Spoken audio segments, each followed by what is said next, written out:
எல்லாருக்கும் வணக்கம். ஸோ இன்றைக்கி நம்ம என்ன கிளாஸ் பார்க்க போகிறோம் அப்படின்னா, இந்தியன் நேஷ்னல் மூமெண்ட். ஓகேவா? இந்திய தேசிய இயக்கம் அப்படின்னு சொல்லுவாங்க. ஸோ ஹிஸ்ட்ரியில் இது ஒரு பார்ட்டு தான். ஸோ நம்ம ஹிஸ்ட்ரி அப்படின்னா 3 பார்ட்டாக பிரிப்போம் இல்லையா? ஏன்ஷியன், மெடிவல், மாடர்ன் அப்படின்னு பிரிப்போம்.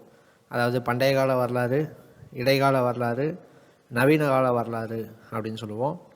ஸோ பண்டைய காலம்னா உங்களுக்கு தெரியும். ஸோ நம்ம கற்காலத்தில் ஆரம்பித்து என்ன பண்ணலாம், கிட்டத்தட்ட குப்தர்கள் அந்த லெவல் வரைக்கும் என்ன தான் பண்டைய காலம் தான். ஸோ இடைக்காலம் அப்படிங்கிறது நம்ம எதிலிருந்து சொல்லுவோம்னா, இந்த டெல்லி சுல்தான்கள் வருகையிலேருந்து, அதாவது அரேபிய துருக்கியர் வருகைன்னு சொல்லுவாங்க. ஸோ முஸ்லீம்கள் இந்தியாவில் படையெடுத்ததுலேருந்து என்னது இடைக்கால வரலாறு. முஸ்லீம்கள் நம்ம ஆட்சி செய்ய ஆரம்பித்ததுலேருந்து நம்ம இடைக்கால வரலாறு அப்படின்னு சொல்லுவோம். ஸோ நவீன கால வரலாறு, மாடர்ன் இந்தியானா இது நம்ம பிரிட்டிஷ் வந்தது தான், அதாவது ஐரோப்பியர்கள் வந்தது.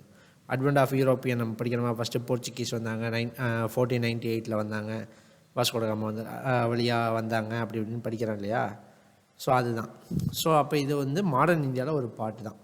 ஓகேவா? இந்தியன் நேஷ்னல் மூமெண்ட் அப்படின்னா ஃபஸ்ட்டு நம்ம என்ன படிக்க போகிறோம் சார் அப்படின்னா, மெயினாக என்ன அப்படின்னா காங்கிரஸ் பற்றி தான்.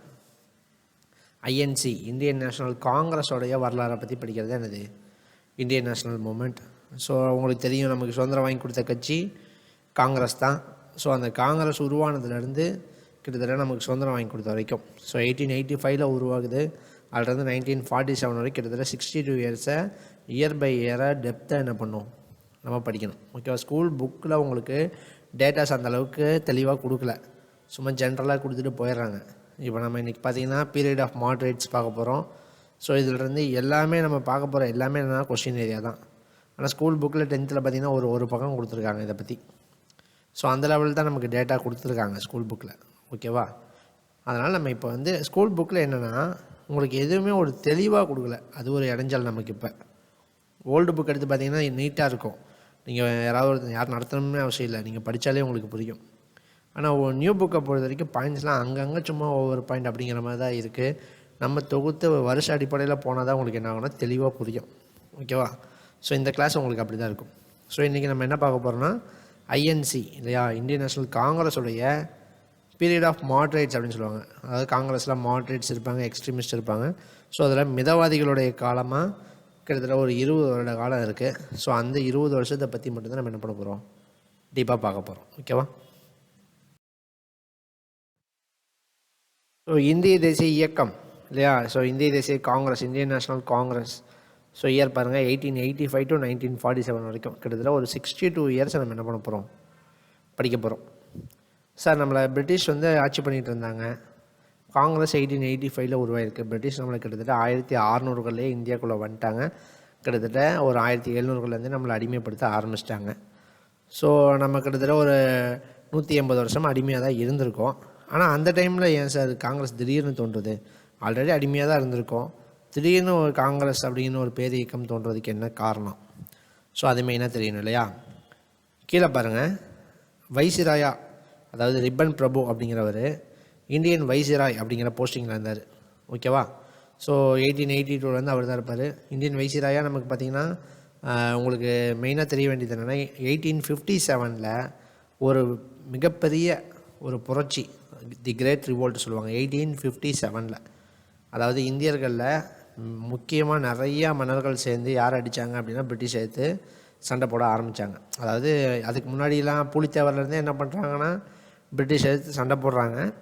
ஆனால் பார்த்திங்கன்னா அங்கங்கே நடக்கும். இப்போ புலித்தேவர்னால் திருநெல்வேலியில் நெற்கட்டும் செவல் அப்படிங்கிற பகுதியில், கட்டபொம்மன் அப்படின்னா பாஞ்சாலங்குறிச்சியில்.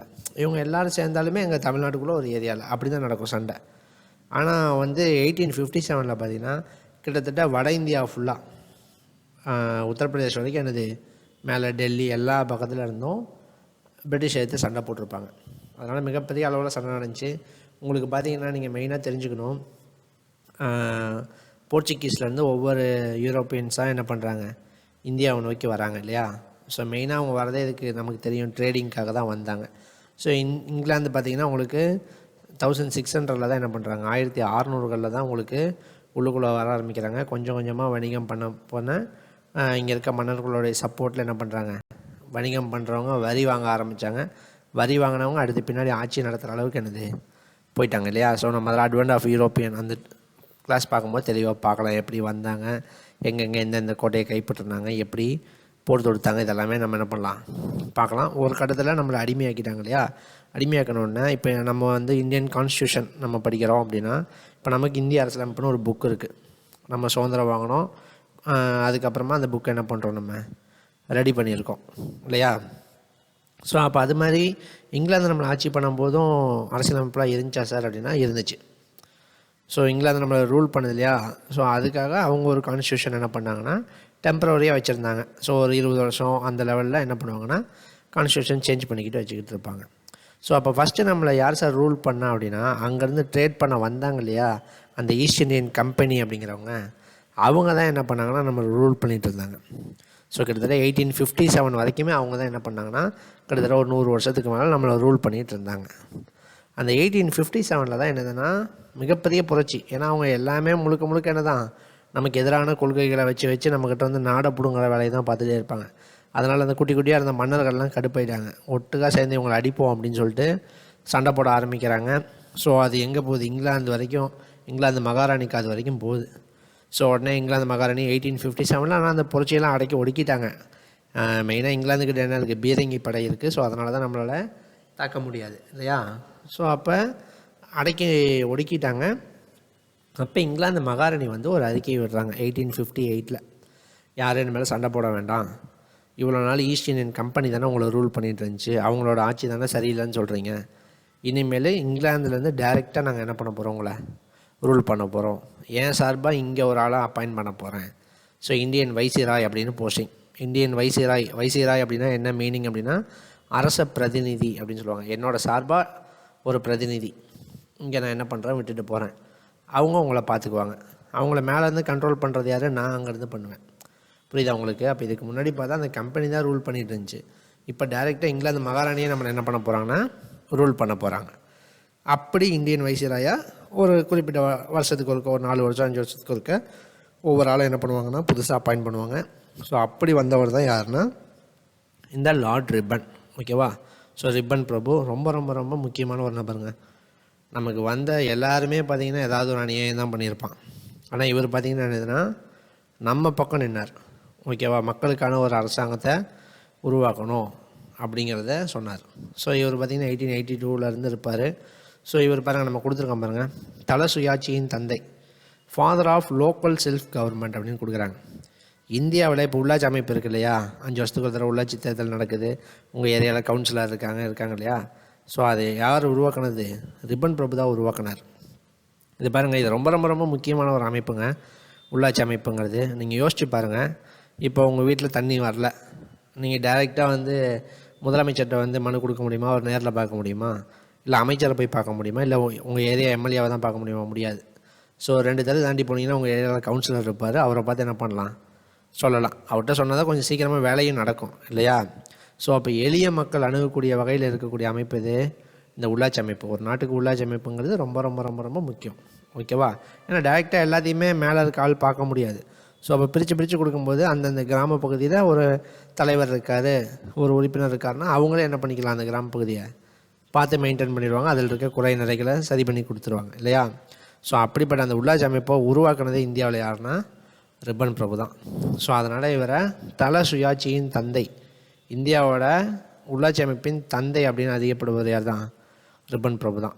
ஸோ அந்தளவுக்கு நல்லவர், மக்களுக்கான தலைவராக இருந்தவர். இவர் என்ன பண்ணுறாங்க, நீங்கள் வந்து இங்கிலாந்து வந்துடுங்க, போதும் நீங்கள் வேலை பார்த்தது, வந்துடுங்க அப்படின்னு கூப்பிட்றாங்க. உடனே மக்கள்கிட்ட பயங்கர கோபம். என்ன கோபம் அப்படின்னு கேட்டால், எதுக்காக இவர் முதல்ல வர சொல்கிறாங்க, 1882 வராரு, 1884 ரிட்டர்ன் கூப்பிடுவாங்க. எதுக்காக வர சொல்கிறாங்க அப்படின்னா, இல்பர்ட் மசோதா கீழே கொடுத்துருக்க பாருங்க, இல்பர்ட் அப்படின்னு ஒருத்தர் இருக்கார். அதாவது என்ன நடக்கும் அப்படின்னா, இந்த பீரியடில் இங்கே கோர்ட் இருக்கு இல்லையா. ஸோ கோர்ட் இருக்குது. ஸோ கோர்ட்டில் யார் ஜட்ஜாக இருப்பாங்கன்னா பிரிட்டிஷ் தான் ஜட்ஜாக இருந்திருப்பாங்க இல்லையா. ஸோ நம்ம ஆளுங்களும் படித்த ஜட்ஜு ஆகலாமா சார் அப்படின்னா ஆகலாம். ஸோ இந்த 1885 இருக்குது பார்த்தீங்கன்னா, அந்த 19th செஞ்சுரியில் பார்த்தீங்கன்னா இந்தியாவில் கொஞ்சம் குறிப்பிட்ட மக்கள் வந்து படித்த வர்க்கமாக உருவாயிட்டு வந்தாங்க. ஸோ அப்போ பார்த்திங்கன்னா 1878 டி முத்துச்சாமி அப்படின்னு ஒருத்தர். ஸோ அவர் பார்த்திங்கன்னா நம்ம சென்னை ஹைகோர்ட் இருக்குல்ல, அதோடைய சீஃப் ஜஸ்டிஸ் போஸ்டிங்கில் செலக்ட் ஆனார். பாருங்கள் எப்படி இருக்குது, நம்ம ஆள் ஒருத்தர் 1878 சாரி 77 1877 டி முத்துசாமி அப்படிங்கிறவர் என்ன ஆனார், இங்கே சென்னை உயர்நீதிமன்றத்துடைய தலைமை நீதிபதி ஆனார். ஓகேவா, அந்த மாதிரி ஒரு போஸ்டிங்கில் இருக்கார். அப்போ நம்ம ஆட்களும் என்ன வந்துட்டாங்க, நீதிபதி ஆகக்கூடிய தகுதிக்கு வந்துட்டாங்க. இந்த கில்பர்ட் அப்படிங்கிறவர் ஒரு பில்லை சட்டசபையில் என்ன பண்ணுறாரு, தாக்கல் பண்ணுறாரு. ஸோ 1883 அதில் என்ன சொல்கிறாரு, ஜட்ஜ் இருக்காங்க இல்லையா, ஜட்ஜ் வந்து பிரிட்டிஷாக இருக்காங்க. ஜட்ஜ் வந்து பிரிட்டிஷ், குற்றவாளியாக நிற்கிறவங்க இந்தியராக இருக்கிறாங்க, அப்படி இல்லைன்னா இன்னொரு பிரிட்டிஷாக இங்கிலீஷ்மேனாக இருக்காங்கன்னு வச்சுக்கோங்க. அந்த பிரிட்டிஷ் ஜட்ஜ் வந்து 2 பேரையுமே விசாரிக்கலாம். அதாவது ஜட்ஜ் வந்து பிரிட்டிஷாக இருந்தால் அவன் இந்தியனாக இருந்தாலும் விசாரிக்கலாம், இங்கிலீஷ்மேன் யாராவது தப்பு பண்ணியிருந்தாலோ இல்லை வணிகத்தில் ஏதாவது சண்டைகள் வந்திருந்தாலோ அவங்களையும் விசாரிக்கலாம். அவங்களுக்கு சம உரிமை இருக்குது. அதே அந்த ஜட்ஜ் வந்து ஒரு இந்தியராக இருந்தார்னா அவர் இந்தியரை மட்டும்தான் விசாரிக்கணும்.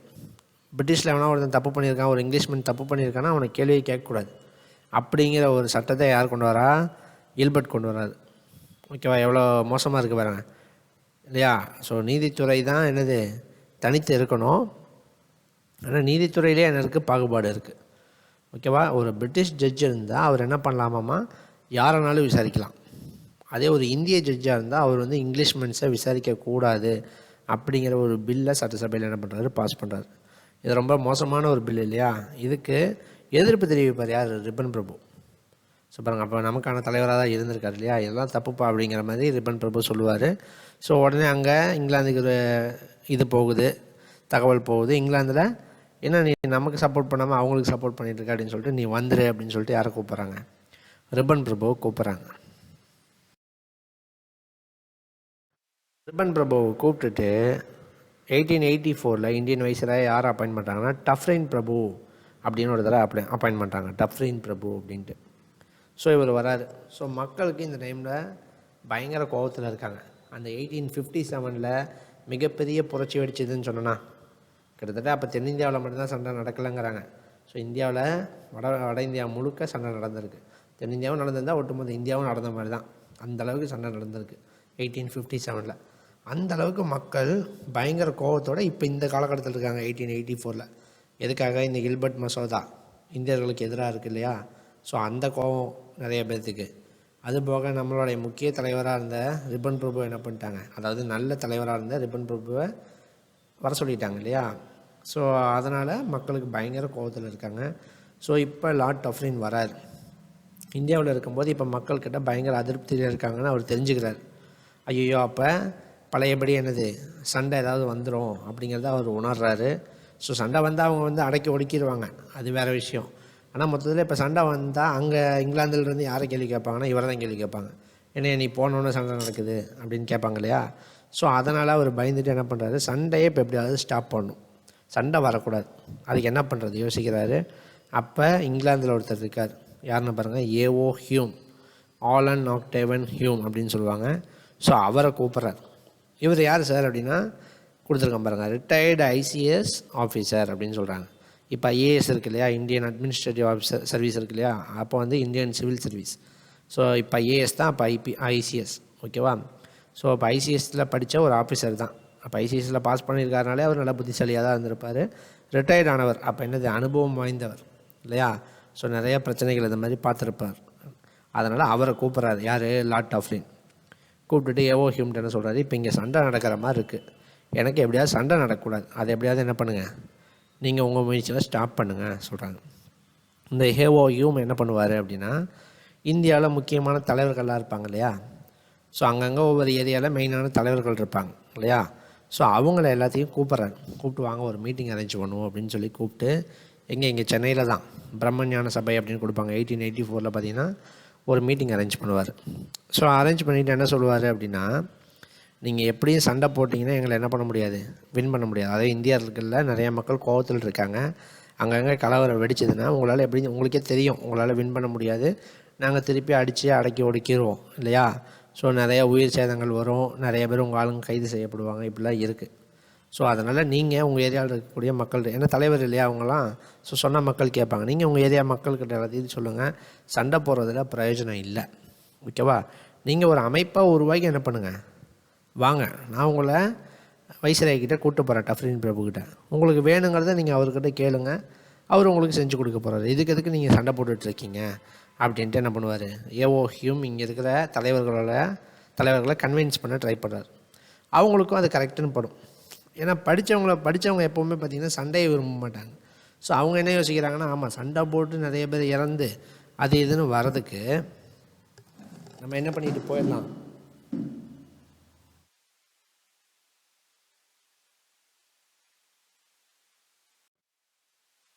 சண்டை போட்டு நிறைய உயிர் சேதங்கள் கைதுகள் நடக்கிறதுக்கு அதுக்கு நம்ம ஒரு அமைப்பாக போய் நம்ம வேணுங்கிறத கேட்டு நம்மளோட உரிமையை வாங்கிக்கலாம் இல்லையா. ஸோ அதனால் இவர் சொல்கிறது கரெக்டாக தான் இருக்குது அப்படின்னு சொல்லிட்டு நம்ம ஒரு அமைப்பு உருவாக்கலாம் அப்படின்னு அவங்க பேசி முடிவெடுப்பாங்க. அப்படி உருவான ஒரு அமைப்பு தான் என்னது, காங்கிரஸ்.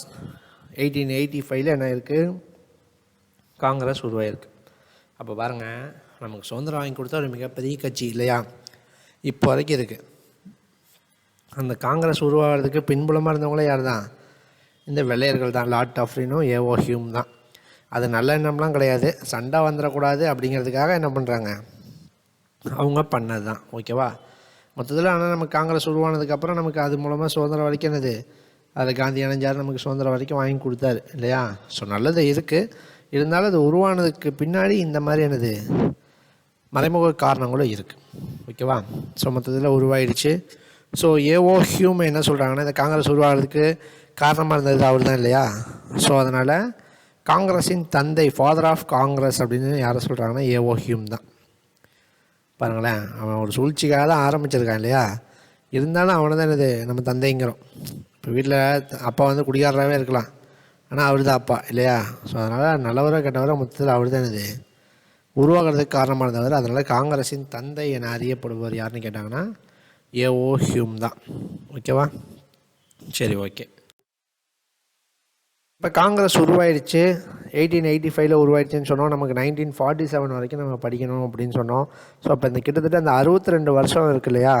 ஸோ அதை ஒரு 3 பார்ட்டாக என்ன பண்ணுறாங்கன்னா பிரிக்கிறாங்க.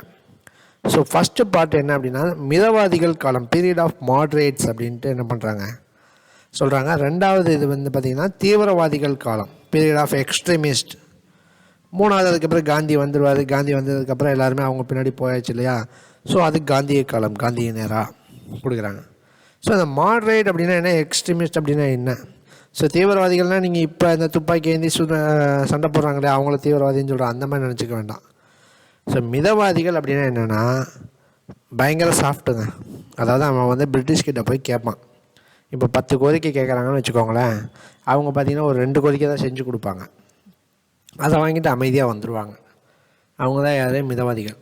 அவங்கள பொறுத்த வரைக்கும் என்னென்னா, இது வரைக்கும் நமக்கு ஒன்றுமே கிடைக்கல, இப்போ ஏதாவது 1-2 கிடைக்குதே அப்படின்ட்டு என்னது அதை வந்து போதும் அப்படின்னு நினச்சிட்டு வருவாங்க தான் யாரும் மிதவாதிகள்.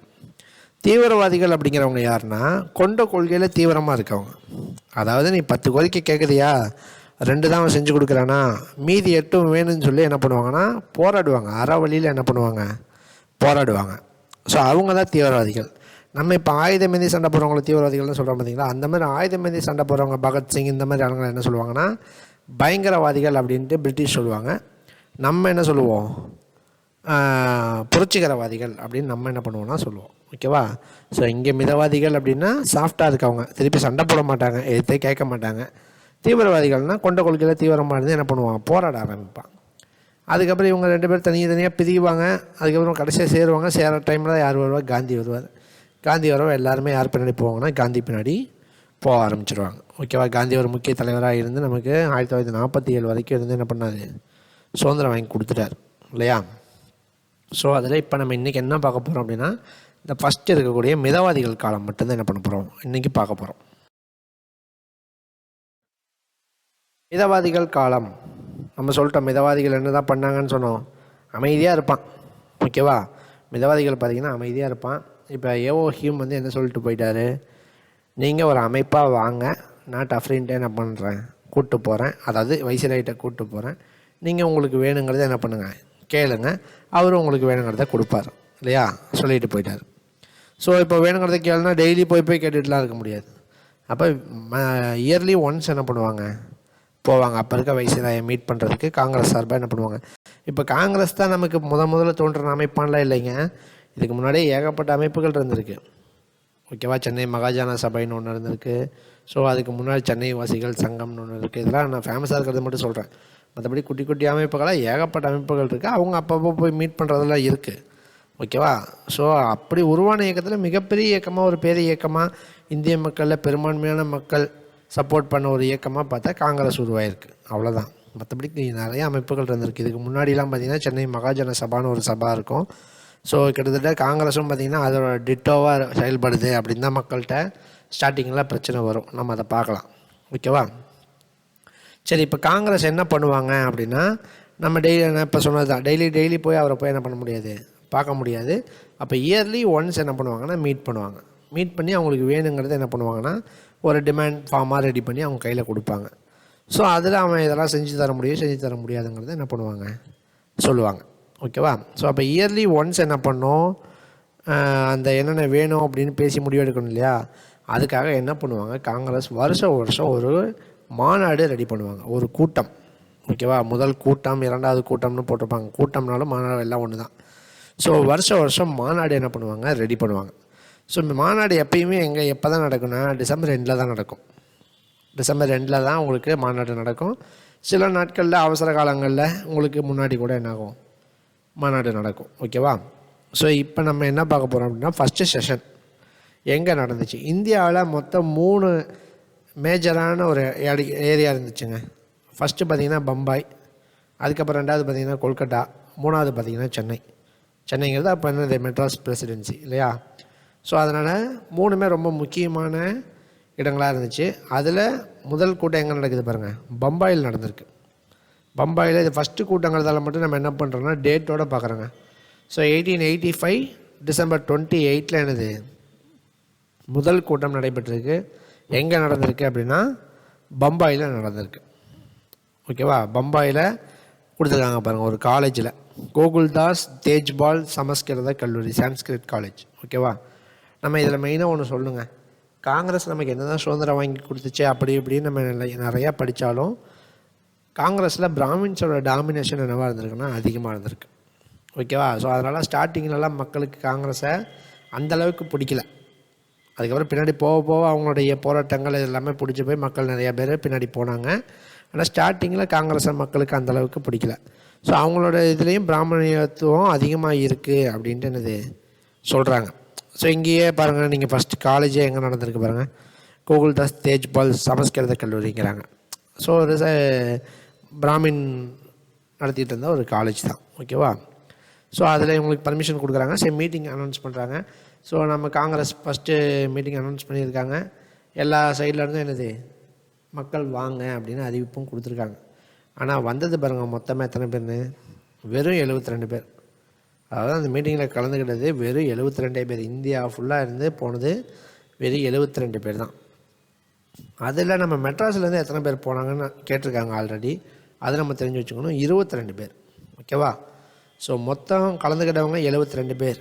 ஸோ அதில் நம்ம மெட்ராஸ்லேருந்து மட்டும் போனவங்க 22 பேர். மெட்ராஸில் நம்ம சென்னை மட்டும் இல்லை, சென்னை மாகாணம். அப்போ சென்னை மாகாணம்னா இதெல்லாம் நம்ம தமிழ்நாடு, கேரளா, ஆந்திராவில் சில பகுதி, கர்நாடகாவில் சில பகுதி, மேலே ஒரிசாவில் கொஞ்சம் பகுதி. ஓகேவா. இதெல்லாம் சேர்ந்தது தான் எனது அப்போ சென்னை மாகாணம். அதிலிருந்து 22 பேர் போயிருக்காங்க. ஓகேவா. ஸோ ஒவ்வொரு மாநாட்டுக்கும் யாரை முடிவு பண்ணுவாங்க அப்படின்னா தலைவர் முடிவு பண்ணுவாங்க. ஸோ அது ரொம்ப முக்கியம். மாநாட்டுக்கு தலைவரை முடிவு பண்ணுவாங்க. ஸோ ஃபஸ்ட்டு மாநாட்டுக்கு தலைவர் யார் அப்படின்னா WC பானர்ஜி, உமேஷ் சந்திர பானர்ஜி அப்படிங்கிறவர் தான் என்னது முதல் காங்கிரஸ் மாநாட்டின் தலைவர். ஓகேவா. ஸோ அதுதான் இங்கே கொடுத்துருக்கோம். அப்போ முதல் மாநாடை பற்றி நீங்கள் தெரிஞ்சுக்கணுன்னா டேட்டு மெயின் 1885 டிசம்பர் 28. எங்கே நடந்துச்சு மெயின் பம்பாய். எங்கே அந்த காலேஜ் கூட தேவையில்லை, சும்மா தெரிஞ்சு வச்சுக்கோங்க போதும். தலைவர் யார் ரொம்ப ரொம்ப ரொம்ப முக்கியம், WC பானர்ஜி.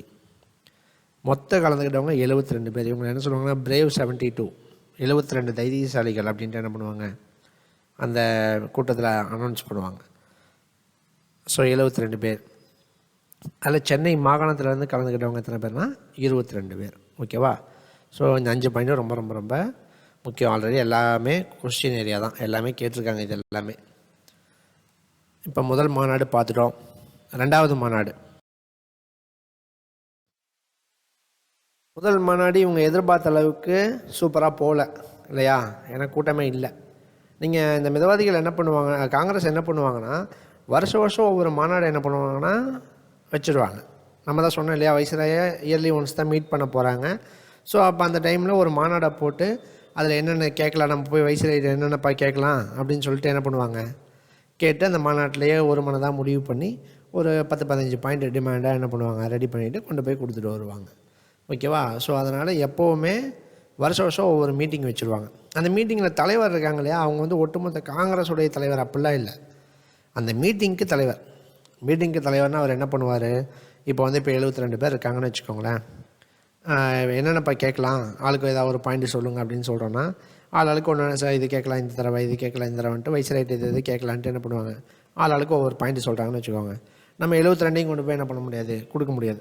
ஸோ அப்போ அதில் ஃபில்ட்ரு பண்ணும் இல்லையா, ஒரு இந்த 10 பாயிண்ட் கேட்கலாம் அப்படின்னு முக்கியமான பாயிண்ட்டாக தோன்றதை அந்த ஃபில்ட்ரு பண்ணுற பொறுப்பில் யார் போனால் அந்த தலைவர் இருப்பார். அதே மாதிரி அந்த கொண்டு போய் வைஸ்ராய்ட்ட போய் என்ன பண்ணணும், கொடுக்கணும். அதை போய் கொடுக்குற பதவியில் யார் இருப்பார்னா அந்த தலைவர் இருப்பார். இதுதான் தலைவருக்கான இது. ஓகேவா. ஒட்டுமொத்த காங்கிரஸ் கூட தலைவர் அப்படிலாம் இல்லை. சரி, தலைவரை சூஸ் பண்ணுறதுக்கு என்ன சார் எலெக்ஷனுக்கு இது வைப்பாங்களா அப்படின்னா எலெக்ஷனில் இல்லை.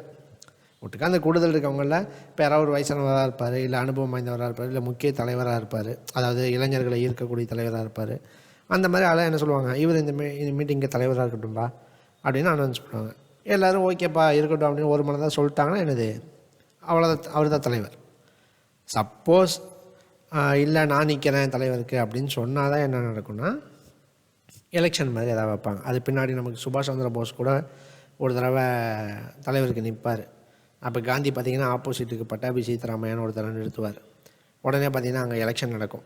அந்த கூட்டத்தில் நடத்தவங்க அதிகமாக யாருக்கு ஓட்டு போட்டாங்கன்னா சுபாஷ் சந்திர போஸ்க்கு ஓட்டு போட்டுருவாங்க. பாருங்க, காந்தியே ஒரு ஆளை நிற்க வச்சோம், யாருக்கு தான் செல்வாக்கு அதிகமாக இருந்திருக்கு, சுபாஷ் சந்திர போஸுக்கு தான் செல்வாக்கே அதிகம். காந்தி உடனே கோச்சிட்டு அந்த மீட்டிங்கை விட்டு என்ன பண்ணுவார்னா போயிடுவார். ஸோ அந்த அளவுக்குலாம் என்னதுன்னா தலைவர்களுக்கான போட்டி நடந்திருக்கு. ஸோ ஸ்டார்டிங்லலாம் அந்த மாதிரிலாம் கிடையாது. அந்த கிட்டத்தட்ட நீங்கள் படிக்க போகிற செஷன்ஸ்லேயே அந்த ஒரு செஷன் மட்டும்தான் நீங்கள் அந்த தலைவர் போட்டியை பற்றியே படிப்பீங்க. மற்ற எல்லாமே என்னென்னா இந்த ஒரு மனதாக தேர்வு பண்ணுறது தான். அதனால் தலைவர் அப்படின்னா அதான் மீனிங். ஸோ அந்த கூட்டத்துக்கு ஹெட்டு. ஸோ வைஸ்ராய்ட்ட போய் அந்த டிமாண்ட் ஃபார்மை கொடுக்கக்கூடிய ஒரு ஆள், அவ்வளோதான். ஓகேவா. ஸோ முதல் மாநாட்டுக்கு தலைவராக WC பானர்ஜி இருந்தார். ஸோ எத்தனை பேர் வந்தாங்க அப்படின்னா வெறும் 72 பேர் மட்டும்தான் வந்திருக்காங்க. ஸோ காங்கிரஸ் நினச்ச அளவுக்கு மக்கள் கூட்டம் வரல, ஒரு ஏமாற்றம் தான். ஸோ அதனால் அடுத்த மாநாடு, 2வது மாநாடு அடுத்த வருஷம் 1886 இது டேட்லாம் தேவையில்லை, வெறும் இயர் மட்டும் போதும். 1886 நடக்குது. ஸோ எங்கே நடக்குது, நான் அப்படியே சொன்னேன் 3 முக்கியமான சிட்டிஸ் அப்படின்ட்டு, பம்பாய், கல்கட்டா, சென்னை அப்படின்னு சொன்னோம். ஸோ 2வதாக இருக்கிறது கல்கட்டாவில் என்ன நடக்குது, மீட்டிங் நடக்குது. ஓகேவா. ஸோ கல்கட்டாவில் மீட்டிங் நடக்குது. யாரை தலைவராக போடலாம், தாதாபாய் நவ்ரோஜி என்ன பண்ணுறாங்க, தலைவராக போடுறாங்க. ஸோ தாதாபாய் நவ்ரோஜி ஏன் சார் போடுறாங்க, அவருக்கு அங்கே செல்வாக்கு அதிகமாக, ரொம்ப செல்வாக்கு அவருக்கு. அவர் பார்த்திங்கன்னா நல்லா வயசான ஆள் தான். இந்தியாவின் முதுபெரும் மனிதர், தி கிராண்ட் ஓல்டு மேன் ஆஃப் இந்தியான்னு சொல்கிறது யார் தான், தாதாபாய் நவ்ரோஜி தான். ஆனால் பார்த்திங்கன்னா என்னது, அவர் வந்து இளைஞர்களை நல்லா ஈர்க்கக்கூடிய அளவுக்கு பேசுவார். அதாவது நல்லா வயசானவர் தான், ஆனால் நல்லா உத்வேகமாக பேசுவார்னு வைங்களேன். ஸோ அப்படியே புரட்சிகரமாக பேசும்போது இளைஞர்களுக்கு ரொம்ப பிடிக்கலையா. ஸோ அதனால் இளைஞர் பட்டாளம் யார் பின்னாடி இருக்குன்னா தாதாபாய் நவ்ரோஜி பின்னாடி இருக்குது. அப்போ காங்கிரஸ் என்ன முடிவு பண்ணுறாங்கன்னா தாதாபாய் நவ்ரோஜி இந்த மாநாட்டுக்கு என்ன பண்ணலாம், தலைவராக போடலாம். அப்போ காங்கிரஸில் பெரும்பான்மையான கூட்டத்தை நம்ம பக்கம் இழுக்கலாம் இல்லையா, இளைஞர் கூட்டத்தை நம்ம பக்கம் இழுக்கலாம் அப்படிங்கிறதுக்காக தாதாபாய் நவ்ரோஜியை தலைவராக போடுறாங்க. இவங்க நினச்ச மாதிரியே என்னது கொஞ்சம் டெவலப் ஆச்சு. இப்போ ஃபஸ்ட்டு மீட்டிங்லாம் 72 பேர் தான் இல்லையா, இந்த மீட்டிங் கிட்டத்தட்ட 380 பேர்கிட்ட என்ன பண்ணுவாங்க, கலந்துக்குவாங்க. வெற்றி தான் இல்லையா. ஃபஸ்ட் டைம் 72 பேர், இப்போ 380 பேர், கிட்டத்தட்ட 5 மடங்குக்கு மேலே என்னது மக்கள் வந்திருக்காங்க. ஸோ இது ஒரு வெற்றி தான். ஸோ அப்போ கொஞ்சம் காங்கிரஸ் இன்னும் கொஞ்சம் என்ன ஆகுது, டெவலப் ஆகுது. இந்த இதில் பாருங்கள், இந்த இந்திய வைசிராயாக இருக்கார் பார்த்தீங்களா, டஃப்ரின் பிரபு, அவர் இந்த மீட்டிங்கில் கலந்துக்கிட்ட எல்லாருக்கும் என்ன கொடுக்குறாருன்னா டீ பார்ட்டி கொடுப்பார். எப்படி இருக்குது பாருங்கள். ஸோ மக்களுக்கு உடனே கோபம் வந்துடும். அதாவது மக்கள் ஆல்ரெடி காங்கிரஸ் மேலே வெறுப்பில் தான் இருப்பாங்க. எதுக்கு, இங்கே பிராமின்ஸ் டாமினேஷன் என்னவாக இருக்குது, அதிகமாக தான் இருக்குது. ஸோ அதனால் மக்களுக்கு காங்கிரஸ் மேலே ஸ்டார்டிங்கில் ஈர்ப்பு கிடையாது. அதுவும் இல்லாமல் இந்த சென்னை மகாஜன சபான்னு ஒன்று இருக்கும். ஸோ அது ஃபுல் அண்ட் ஃபுல்லாக பிராமின்ஸ் டாமினேஷன் இருக்கக்கூடிய ஒரு அமைப்பு தான். தலைவர்களே அங்கே பிராமின்ஸ் தான் எல்லாருமே. ஸோ அப்படிங்கும்போது அந்த அமைப்பு என்னென்ன கோரிக்கையெல்லாம் கொண்டு போய் இதுக்கு முன்னாடி வச்சாங்களோ அந்த கோரிக்கையெல்லாம் காங்கிரஸை எடுத்துகிட்டு போய் என்ன பண்ணணும்னா வைக்கும். ஓகேவா. ஸோ அதனால் மக்களுக்கு என்னென்னா அதுவும் இதுவும் ஒரே மாதிரி தான்ப்பா, வேறு இது ஒன்றும் பெரிய புரட்சி செய்ய வந்த அமைப்புலாம் கிடையாது அப்படின்னு சொல்லிட்டு கோவத்தில் தான் இருப்பாங்க. அதுவும் இல்லாமல் என்னது, இந்த மீட்டிங்கில் வேறு பாருங்கள், டஃப்ரைன் பிரபுவே என்ன பண்ணுறாரு, டீ பார்ட்டி கொடுக்குறாரு. அப்போ இவன் வந்து பிரிட்டிஷ் எதிர்த்து தான் கோரிக்கைகளை வைக்க போகிறான். ஆனால் அந்த பிரிட்டிஷாலே வந்து டீ பார்ட்டி கொடுக்குறான் அப்படின்னா என்னது, இதில் தான் மக்களுக்கு கொஞ்சம் கொஞ்சமாக புரியும். ஓ, இந்த காங்கிரஸ் உருவானதுக்கெலாம் பின்னாடி இவங்களோட சூட்சம் ஏதாவது இருக்குது போல் அப்படின்னு மக்கள் கொஞ்சம் கொஞ்சமாக என்ன பண்ணுவாங்க, புரிஞ்சுக்குவாங்க. ஓகேவா. ஸோ நிறைய தலைவர்களுக்கே அதுக்கப்புறம் தான் தெரியும், ஓ நம்ம அந்த டைமில் புரட்சி பண்ணிடுவோங்கிறதுக்காக தான் இவனுங்க நம்மளை இது பண்ணியிருப்பானுங்க போல் அப்படிங்கிறத புரிஞ்சுக்குவாங்க. ஓகேவா. ஸோ 2வது மாநாட்டில் கலந்துக்கிட்ட எல்லாருக்கும் டஃப்ரைன் பிரபு என்ன பண்ணுறாரு, தேநீர் விருந்து கொடுக்குறாரு. ஸோ மக்கள்கிட்ட அந்தளவுக்கு இன்னும் என்ன கிடைக்கல, ரீச் கிடைக்கல. ஃபஸ்ட்டு மீட்டிங்கை விட செகண்ட் மீட்டிங் இம்ப்ரூவ் ஆகிருக்கு, அது ஓகே. ஆனால் மக்கள்கிட்ட ஒரு பெரும்பான்மை சக்தியை திரட்டுற அளவுக்கு என்ன கிடைக்கல, ரீச் கிடைக்கல, அந்தளவுக்கு இன்னும் சப்போர்ட் வரல. ஓகேவா. ஸோ அதனால் 3வது மாநாடு நம்ம சொன்னது தான். 3வது முக்கிய இடமான சென்னையில் நடக்குது. அடுத்த வருஷம் 1887 வருஷம் நடக்குங்க. வருஷம் மீட்டிங் நடக்கும். சார் நம்ம இந்த 20 வருஷத்தோட மீட்டிங்கையும் பார்க்கணுமானா இல்லை, ஃபஸ்ட்டு 3 மீட்டிங் தான் முக்கியமானது. அது மட்டும் நீங்கள் பார்த்துக்கிட்டிங்கன்னா போதும். மிதவாதிகள் காலத்தில் மற்றபடி மீட்டிங் படிக்கிற அளவுக்கு வேறு ஒன்றுமே கிடையாது. ஓகேவா. ஸோ 1887 எங்கே நடக்குதுன்னா சென்னையில் நடக்குது. சென்னையில் நம்ம சென்னையிலேயே நடக்குது. மெட்ராஸ்னால் மதராஸ் மாநகரத்தில் மட்டும் இல்லை, மாகாணத்தில் மட்டும் இல்லை, சென்னை நம்ம சென்னையிலேயே நடக்குது. 1000 லைட்ஸ் ஏரியாலேயே என்ன பண்ணுறாங்க, ஒரு தோட்டத்தில் வச்சு மீட்டிங் நடக்கும். ஓகேவா. நம்ம இதுக்கு முன்னாடி தான் மக்கள் என்ன சொன்னாங்கன்னு சொன்னேன், இது வந்து பிராமின்ஸ் டாமினேஷன் அதிகமாக உள்ள ஒரு கட்சின்னு சொல்கிறாங்கன்னு சொன்னோமா. அதனால் யாரை தலைவராக போடுறாங்க, ஒரு சிறுபான்மையின முஸ்லீம் என்ன பண்ணுறாங்க, தலைவராக போடுறாங்க. பக்ருதீன் தியாப்ஜி அப்படின்னு ஒருத்தர் என்ன பண்ணுறாங்க, பக்ருதீன் தியாப்ஜி அப்படிங்கிறவரை தலைவராக போடுறாங்க. கீழே கொடுத்துருக்காங்க பாருங்கள், முதல் முஸ்லீம் தலைவர். ஃபஸ்ட்டு முஸ்லீம் பிரசிடெண்ட் யார் அப்படின்னு கேட்டாங்கன்னா இவர் தான். எந்த செஷன் அப்படின்னா 3rd செஷன். எந்த இயர்னு கேட்டால் 1887. எங்கே நடந்த மீட்டிங்னு கேட்டால் சென்னை. ஓகேவா. சென்னையில் 1000 லைட்ஸ் ஏரியாவில். ஸோ அப்போ பாருங்கள், மக்கள்கிட்ட என்னென்ன எதிர்ப்பு வருதோ அதுக்கு ஆப்போசிட்டாக என்னது, இல்லை நாங்கள் அப்படிப்பட்ட ஆள் இல்லை அப்படின்னு காட்டிக்கிறதுக்காக காங்கிரஸ் என்ன பண்ணுறாங்க, ஒவ்வொன்றா பண்ணுறாங்க. ஸோ அதில் முதல் முயற்சியாக என்னது, இதை பார்க்கலாம். இல்லை நாங்கள் வந்து பிராமின்ஸ்க்கான கட்சி கிடையாது, ஒட்டுமொத்த இந்தியர்களுக்கான கட்சி தான், எங்களை நீங்கள் நம்பலாம் அப்படிங்கிறதுக்காக பக்ருதீன் தியாப்ஜி அப்படின்னு ஒரு முஸ்லீம் தலைவரை என்ன பண்ணுறாங்க, தன்னுடைய தலைவராக நாங்கள் ஏற்றுக்கிறோம் பாருங்கள் அப்படின்னு சொல்லிட்டு மக்களுக்கு தெரிவிக்கும் விதமாக இவரை தலைவராக்குறாங்க. ஓகேவா. ஸோ இது 3மே முக்கியமானதுங்க. முதல் மாநாடு 85 நடக்குது, பம்பாயில் நடக்குது. தலைவர் WC பானர்ஜி, கலந்துக்கிட்டவங்க 72 பேர், சென்னையில் இருந்த மட்டும் 22 பேர். 2வது மாநாடு 1886 கல்கட்டாவில் நடக்குது. தாதாபாய் நவ்ரோஜி தலைவர், கிட்டத்தட்ட கலந்துக்கிட்டவங்க 380 பேர். 3வது மாநாடு 1887 நம்ம சென்னையில் நடக்குது. தலைவர் பக்ருதீன் தியாப்ஜி, கிட்டத்தட்ட கலந்துக்கிட்டவங்க 609 பேர். ஓகேவா. ஸோ பாருங்க, ஒவ்வொரு மாநாட்டுக்கும் டெவலப் தான் இல்லையா. மாநாட்டில் வந்து அதாவது மாநாட்டில் கலந்துக்கிறவங்களே 609 பேர்னால் அப்போ என்ன இருக்குது, ஓரளவுக்கு ரீச் இருக்குங்க. அதாவது ஒரு 20,000 பேர் 30,000 பேர் பிடிக்க போய் தான் என்னது ஒரு 500-600 பேராவது வந்திருக்கோம் இல்லையா. ஸோ ஏன்னா இந்தியாவில் டெல்லியிலேருந்து நினச்சோன்னு வர முடியுமா, வர முடியாது. ஸோ அப்போ அந்த மாதிரி ஆட்கள் என்னது அங்கேருந்து ஆதரவு தெரிவிப்பாங்க. இங்கே இருக்கவங்க பக்கத்தில் இருக்கவங்கலாம் வருவாங்க. கிட்டத்தட்ட 609 பேரில் கிட்டத்தட்ட 380 பேருக்கு மேலே சென்னையை சேர்ந்தவங்கன்னு கொடுக்குறாங்க. ஓகேவா. ஸோ இங்கே இந்த 2வது 3வது மாநாட்டுக்கெலாம் நீங்கள் அந்த அக்யூரேட்டாக எத்தனை பேர் வந்தாங்கலாம் படிக்க தேவையில்லை. புக்கில் எங்கேயாவது கொடுத்துருந்தா சும்மா வாசித்து வச்சுக்கோங்க. மறுபடி முதல் மாநாட்டுக்கு கண்டிப்பாக தெரிஞ்சு வச்சுக்கணுங்க. 72 பேர் அப்படிங்கிறத தெரிஞ்சு வச்சுக்கணும். சென்னை மாகாணத்துலேருந்து எத்தனை பேர்னு கேட்டால் கொஞ்சம் தெளிவாக படித்து பார்த்துட்டு போடுங்க. 22 பேர். ஓகேவா. ஸோ இப்படி வருஷம் என்ன பண்ணுறான், மாநாடு போட்டுக்கிட்டே இருக்கான். ஸோ 4வது மாநாடு பாருங்கள். இதில் பாருங்கள், இந்த 4வது மாநாட்டில் தலைவரே பார்த்திங்கன்னா ஒரு பிரிட்டிஷ் ஆள். அப்போ மக்கள் இருக்காங்க இல்லையா, அதாவது மக்களுக்கே தெரிஞ்சு போயிடும். அப்போ முழுக்க பிரிட்டிஷ்க்கு இதில் தொடர்பு இருக்குது அப்படிங்கிறது வெளிப்படையாக தெரிகிற மாதிரி ஆயிடும். 4வது மாநாடு 1888 நடக்குது. எங்கே, அலகாபாத்தில் என்னது, உத்தரப்பிரதேஷ் இல்லையா. ஸோ அலகாபாத்தில் நடக்குது.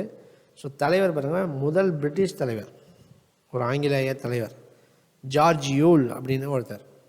ஸோ இது காங்கிரஸ் ஏன் இந்த மாதிரி தேவையில்லாத வேலையெல்லாம் பண்ணிகிட்ருக்காங்க, அவங்கள கூப்பிட்டு வந்து தலைவராக்கிறதுலாம் மக்கள் வெறுப்பாங்கன்னு தெரியாதா அப்படின்னா, இவங்கள பொறுத்த வரைக்கும் என்ன தெரியுமா, அந்த தாஜா பிடிக்கிறதுன்னு சொல்லுவோம் இல்லையா, அதாவது சார் வாங்க நீங்களே எங்கள் மீட்டிங்க்கு தலைவராக இருங்க அப்படின்னு பிரிட்டிஷை ஒரு கௌரவமாக கூப்பிட்டோம்னா அவங்க என்ன நினைப்பாங்க, சார் நமக்கு இவ்வளோ இது பண்ணுறாங்க, மரியாதை கொடுக்குறாங்க, அப்போ வழக்கமாக 10ல் 2 செஞ்சு கொடுக்குறாங்கன்னா இப்போ 4 செஞ்சு கொடுப்பான் இல்லையா? சரி, இவங்களை பொறுத்த வரைக்கும் என்ன, நமக்கு செஞ்சு கொடுக்குறது இன்னும் கொஞ்சம் கூடுதலாக கிடைக்கணும், அதுக்கு என்னென்ன பண்ண முடியுமோ அதான். இவங்க வந்து சண்டை போடுற ஆள்லாம் கிடையாது.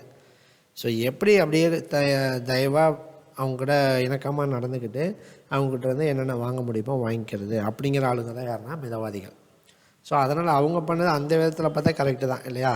ஸோ வாங்க சார் நீங்களே எங்கள் மீட்டிங்க்கு தலைவராக இருங்க அப்படின்னு கூப்பிட்டோம் அப்படின்னா, சார் நம்மளை இந்தளவுக்கு மதிக்கிறானே, அந்த இதில் முக்கியமான முடிவுகள் நம்மளை எடுக்க சொல்கிறானே, அப்போ நம்ம அவனுக்கு கூடுதலாக என்னது ஒரு 2-3 இது வாங்கி கொடுப்போம் அப்படின்னு சொல்லிட்டு நமக்கு அவங்க சப்போர்ட் பண்ணுவாங்க இல்லையா?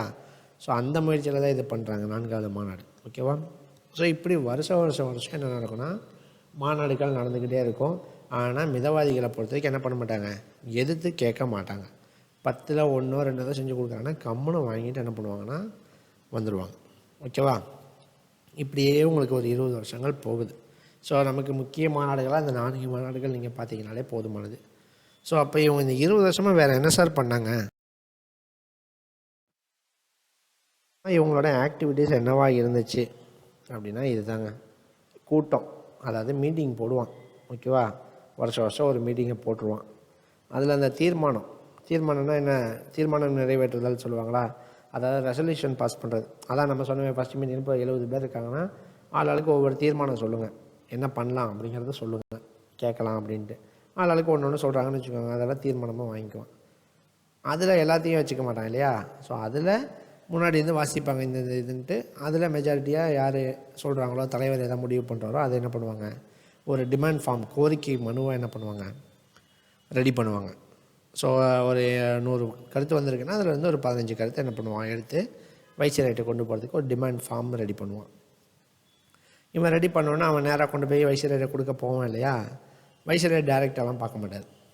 அவர் என்ன பண்ணுவார், வாங்கி, அதாவது டேரெக்டாலாம் நான் இதை செஞ்சு தரேன்னு சொல்ல மாட்டார். அவர் வாங்கிட்டு என்ன சொல்வார், சரி போங்க, நான் ஒரு கமிட்டி இதுக்காக அரேஞ்ச் பண்ணுறேன், அவங்க வந்து உங்கள்கிட்ட பேச்சுவார்த்தை நடத்துவாங்க. ஏன்னா அவன் பெரிய சுப்பீரியர் இல்லையா? ஸோ அதனால் அவன் வந்து இங்கே வந்து என்ன பண்ண மாட்டான், நம்மக்கிட்ட டேரெக்டாலாம் நம்மக்கிட்ட டீலிங் வைக்க மாட்டாங்க. ஸோ நீங்கள் போங்க, நான் சொல்கிறேன் அப்படின்னு சொல்லிட்டு சொல்லிடுவார். ஸோ அப்போ என்ன பண்ணுவார், ஒரு கமிட்டி ஒன்று அரேஞ்ச் பண்ணி என்ன பண்ணுவார்னா அனுப்பிவிடுவார். ஸோ அதான் தூதுக்குழு. அந்த தூதுக்குழு வந்து பேச்சுவார்த்தை நடத்தும். அதாவது ஒன்றும் இல்லை, நீங்கள் இந்த 10 கோரிக்கை கேட்டிங்களா, அதில் உங்களுக்கு இந்த 2-3 செஞ்சு தரேன்னு சொல்லிட்டாரு அப்படின்ட்டு என்ன பண்ணிட்டு போவாங்கன்னா சொல்லிட்டு போவாங்க. உடனே அது இவங்களுக்கு பெரிய ஒரு விளம்பரமாக என்ன பண்ணுவாங்க, இவங்க மக்கள்கிட்ட கொண்டு போய் சேர்க்கணும், பாருங்கள் நாங்கள் இந்த கோரிக்கையெல்லாம் கேட்டோம், அதில் எங்களுக்கு இதெல்லாம் பிரிட்டிஷ் அரசாங்கம் செஞ்சு கொடுக்குறேன்னு சொல்லிடுச்சு அப்படின்ட்டு காங்கிரஸை வளர்ச்சி அடைகிறதுக்கு என்ன பண்ணுவாங்க, இந்த பிட் நோட்டீஸ் அடித்து என்ன பண்ணுவாங்கன்னா எல்லாருக்கிட்டையும் கொடுப்பாங்க. ஸோ இதுதான் இவங்களோட செயல்பாடே. கூட்டம் போடுவாங்க, அதில் என்னென்ன பாயிண்ட்ஸ்லாம் கேட்கலாங்கிறத பற்றி டிஸ்கஸ் பண்ணுவாங்க. அதில் முக்கியமானதை சூஸ் பண்ணி எடுத்துக்கிட்டு கொண்டு போய் வைசிராய்ட்ட போய் கொடுப்பாங்க. அவன் அங்கேருந்து ஒரு கமிட்டியை ரெடி பண்ணி அனுப்புவான். அவன் வந்து இதெல்லாம் உங்களுக்கு செஞ்சு கொடுப்பாருன்னு சொல்லியிருக்காருன்னு அனௌன்ஸ் பண்ணிட்டு போவான். அதை இவங்க என்ன பண்ணுவாங்கன்னா மக்கள்கிட்ட கொண்டு போகும் விதமாக துண்டு பிரசுர விநியோகம் பண்ணுவாங்க. பேம்ப்ளெட்ஸ் அடித்து எல்லாத்துக்கிட்டையும் கொடுப்பாங்க. ஓகேவா? ஸோ இப்படி கொடுக்க மக்களுக்கு, அதாவது என்ன சொல்லுவாங்கன்னா, நாங்கள் பாருங்கள் கம்மியாக இருக்கும்போதே எங்களுக்கு பிரிட்டிஷ் அரசாங்கம் இவ்வளோ செஞ்சு கொடுக்குது, அப்போ நீங்கள் எங்கள் கூட சேர்ந்தீங்கன்னா எனது மக்கள் நிறைய பேர் சேர்ந்தீங்க, ஒரு வலுவான ஒரு அமைப்பாக நம்ம உருவானோம் அப்படின்னா நம்ம கேட்குறது எல்லாத்தையும் என்ன பண்ணலாம், வாங்க முடியும் அப்படின்னு மக்கள்கிட்ட பேசுவாங்க. ஓகேவா? இதுதான் இவங்களோட செயல்பாடு. மற்றபடி இவன் போய் கேட்குறானே 10ல் ஒரு 2 செஞ்சு கொடுப்போம் அப்படின்னு செஞ்சு கொடுக்குறான், மீதி 8 செஞ்சு கொடுக்கலன்னு அவங்கள எதிர்த்து ஒரு கண்டன ஆர்ப்பாட்டமோ ஒரு திட்டி ஒரு அறிக்கை விடுறதோ எதுவுமே பண்ண மாட்டாங்க. இவங்களை பொறுத்த வரைக்கும் அமைதியாக இருந்து வாங்கிக்குவாங்க. ஓகேவா? இவங்க பண்ணது அந்த காலத்தில் பார்த்தா கரெக்டு தான். ஏன்னா ஒன்றுமே கிடைக்காம இருக்கிறதுக்கு ஒரு சில உரிமைகளை என்ன பண்ண முடியுது, அமைதியாக இருந்து வாங்கிக்க முடியுது இல்லையா? அதுவுமே யார், இந்த ஏவோ ஹியூம் அவர் வந்து உருவாக்கி விட்டதால் தான் நம்ம இதை வாங்க முடியுது. அப்படி இல்லைன்னு வச்சுக்கோங்க, இந்த சென்னை மகாஜன சபை அதெல்லாம் சொன்னோம் பார்த்திங்கன்னா, அந்த மாதிரி ஒரு நார்மல் அமைப்பாக எடுத்துகிட்டு போயிருப்பாங்க. ஸோ நமக்கு இந்தளவுக்கு சுதந்திரம் வாங்கி கொடுத்த அளவுக்கு பெரிய ஒரு அமைப்பாக உருவாகிருக்காது இல்லையா? ஸோ அவர் நல்லது பண்ணாரோ கெட்டது பண்ணாரோ நமக்கு நல்லதாக முடிஞ்சு போச்சு ஏவோ ஹியூம் பண்ணது. ஓகேவா? ஸோ இவங்களோட செயல்பாடுகள் இப்படி போயிட்டுருக்கு. சரி, கோரிக்கை வச்சாங்கன்னு சொல்லிகிட்டே இருக்கீங்களே சார், என்ன சார் இவங்க கோரிக்கை வச்சாங்க, ஏதாவது முக்கியமான கோரிக்கைகள் இருக்கா? கோரிக்கைகள் கொஞ்சம் நிறையாவே இருக்குது. நம்ம இதில் எக்ஸாம் பாயிண்ட் ஆஃப் வியூவில் முக்கியமானதை மட்டும் பார்த்துக்கிறோம். ஓகேவா? ஸோ வரி வரி பெரிய பிரச்சனையாக இருந்துச்சுங்க. இங்கே பாருங்கள், மேலே பாருங்கள், ஃபஸ்ட் லைன் உப்பு வரி, சர்க்கரை வரி. உப்பு சர்க்கரைக்கெல்லாம் என்ன இருந்திருக்கு? வரி இருந்திருக்கு. அன்றாடம் யூஸ் பண்ணுறோம். உப்பு இல்லாமல் நம்ம டெய்லி சாப்பிடவே முடியாது இல்லையா? ஸோ அப்போ உப்பு சர்க்கரை அன்றாட தேவைக்கு இருக்கக்கூடிய ஒரு பேசிக் நீடு. ஆனால் அந்த பொருளுக்கு என்ன இருந்திருக்குன்னா டேக்ஸ் இருந்திருக்கு. அதெல்லாம் இருக்கக்கூடாது இல்லையா? அன்றாட பொருளுக்கு வரி இருக்கக்கூடாது. இப்போ பார்த்திங்கன்னா பால் விலை ₹1 ஏறிடுது. உடனே எவ்வளோ போராட்டங்கள் அது இது நடக்குது, எவ்வளோ திட்டி அறிக்கை விடுறாங்க. ₹1 தானே அப்படின்னு நம்ம நினைக்கிறோம். ஆனால் அன்றாட பொருளில் என்ன பண்ணக்கூடாது? விலை ஏற்றக்கூடாது. டக்குன்னு நினச்சடியில் விலை ஏற்றக்கூடாது. ஓகேவா? ஏன்னா இப்போ ₹1ங்கிறது அந்த மாநிலத்துக்கு எத்தனை லட்சம் கோடி ஆகும் அப்படிங்கிறது நமக்கு தெரியாது. பின்னாடி ₹1 நம்ம நினைப்போம். ஸோ அப்போ அவங்க என்ன பண்ணுறாங்க அப்படின்னா எதிர்ப்பு தெரிவிப்பாங்க இல்லையா? அன்றாட பொருட்களுக்கு டக்குன்னு நினச்சா வரி ஏற்ற வரியே போடக்கூடாது. அன்றாட பொருட்களுக்கு வரி இருக்கக்கூடாது. ஆனால் இதில் நீங்கள் ரொம்ப முக்கிய அன்றாட தேவையான உப்பு சர்க்கரைக்கு என்ன இருக்குது? வரி இருக்குது. அதை கொஞ்சம் நீக்குங்க சார் அப்படின்ட்டு என்ன பண்ணுவாங்க? கோரிக்கை வைப்பாங்க. அது ஃபஸ்ட்டு கோரிக்கை. ரெண்டாவது முக்கிய கோரிக்கையை நம்ம என்ன பார்க்குறோம்னா லேண்ட் டேக்ஸ், நில வரி வாங்க சார். மன்னர் காலத்துலேருந்தே நம்மக்கிட்ட நிலத்துக்கு வரி வாங்கிட்டு இருக்காங்க. இப்போ வரைக்கும் கவர்மெண்ட் வாங்கிட்டு தான் இருக்குது. அப்போ பிரிட்டிஷ் வாங்கினா மட்டும் என்ன சார் தப்பு? அதை கொடுத்தா தான் என்ன அப்படின்னு நமக்கு தோணும். ஸோ பிரிட்டிஷ் பண்ண நிலவரி வேறு மாதிரி. இப்போ மன்னர்கள் நிலவரி வாங்கினாங்க அப்படின்னா, மன்னர்கள் பார்த்திங்கன்னா வரி வாங்கினவங்க தான்.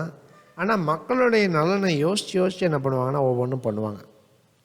அதாவது நீங்கள் ஒரு ஆள் 1 ஏக்கர் வச்சுருக்கான், இன்னொரு ஆள் 1 ஏக்கர் வச்சுருக்கான் அப்படின்னா, அந்த ஃபஸ்ட்டு இருந்தவன் ஏக்கரில் பார்த்திங்கன்னா விவசாயம் பண்ண முடியுது, நல்ல விளைச்சல் நிலம், தண்ணிலாம் நல்லா பாயக்கூடிய நிலம் அப்படின்னா அவனுக்கு வருமானம் வரும் அது மூலமாக இல்லையா? ஸோ அப்போ அவன்கிட்ட என்ன பண்ணுவான்? கொஞ்சம் கூடுதலாக வரி வாங்கிக்குவான், கொஞ்சம் அதிகமாக கொடு அப்படின்னு வாங்கிக்குவான். இன்னொருத்தன் 1 ஏக்கர் நிலம் வச்சுருக்கான், அது ஃபுல்லாக மேட்டாங்காடாக இருக்குது, சுத்தமாக அங்கே எதுவுமே என்னது நெல் இது மாதிரி முக்கிய பயிர்கள்லாம் விளையாது.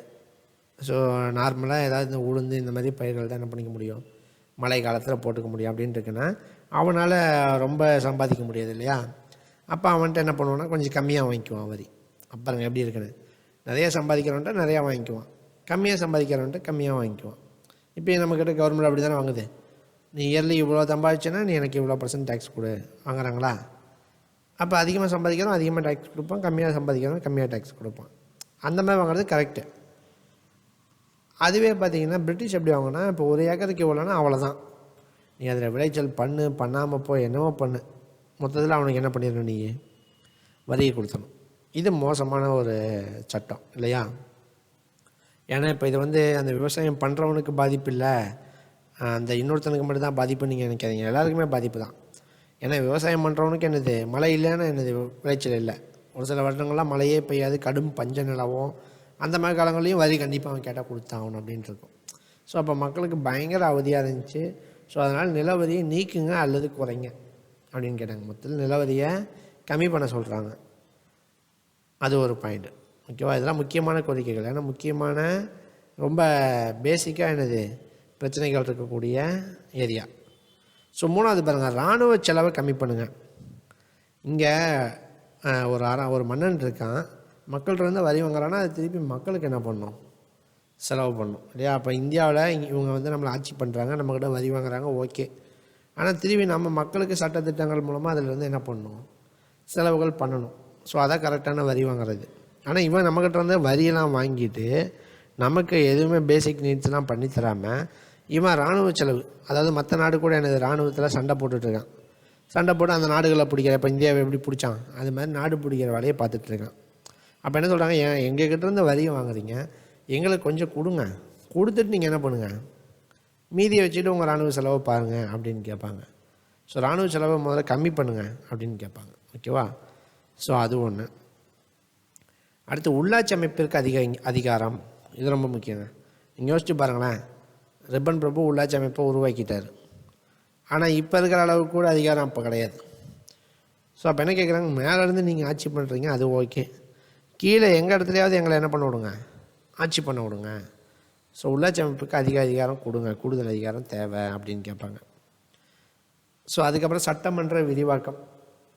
சட்டமன்றம் அப்படின்னா அப்போ இப்போயே நீங்கள் எடுத்துக்கோங்களேன், உங்கள் ஏரியாவில் நிற்கிறீங்க, ஒரு எம்எல்ஏ ஆயிடுறீங்க, சுயேட்சைன்னு ஒரு எம்எல்ஏ ஆயிடுறீங்க, 234 சீட்டில் ஒரு சீட் நீங்கள் ஜெயிச்சிடுறீங்க. நீங்கள் சட்டசபைக்கு போகிறீங்க. நீங்கள் நினச்சதெல்லாம் சட்டமாயிருமா? எம்எல்ஏ தான் நீங்கள், மக்கள் ஓட்டு போட்டு தேர்ந்தெடுத்தவங்க தான் நீங்கள். ஆனால் நீங்கள் நினச்சது சட்டமாகுமா? ஆகாது. அந்த 234 பேரில் பாதிக்கு மேலே, அதாவது 118 பேர் நீங்கள் ஏதாவது சட்டம் கொண்டு வரணும்னு சொன்னீங்கன்னா அதுக்கு ஓகே சொல்லி கையெழுத்து போடணும் இல்லையா? மெஜாரிட்டி நம்ம என்ன பண்ணணும்? ப்ரூவ் பண்ணணும். அப்போ மெஜாரிட்டி ப்ரூவ் பண்ணால் தான் என்ன கிடைக்கும்? அது சட்டமாகும் இல்லையா? அப்போ அதை தான் கேட்குறாங்க இங்கே. சட்டமன்ற விரிவாக்கம்னா சட்டமன்றத்தில் உறுப்பினர் எண்ணிக்கையை அதிகப்படுத்த சொல்கிறாங்க. எக்ஸ்பென்ஷன் ஆஃப் லெஜிஸ்லேட்டிவ் கவுன்சில், ஓகேவா? அதில் மெம்பர்ஷிப்பை என்ன பண்ணுங்கள்? அதிகப்படுத்துங்க அப்படிம்பாங்க. அதாவது என்னென்னா, இப்போ ஒரு 50 பேர் இருக்காங்கன்னு வைங்களேன், 40 பேர் பிரிட்டிஷ் இருப்பாங்க, 10 பேர் இந்தியர்கள் இருப்பாங்க.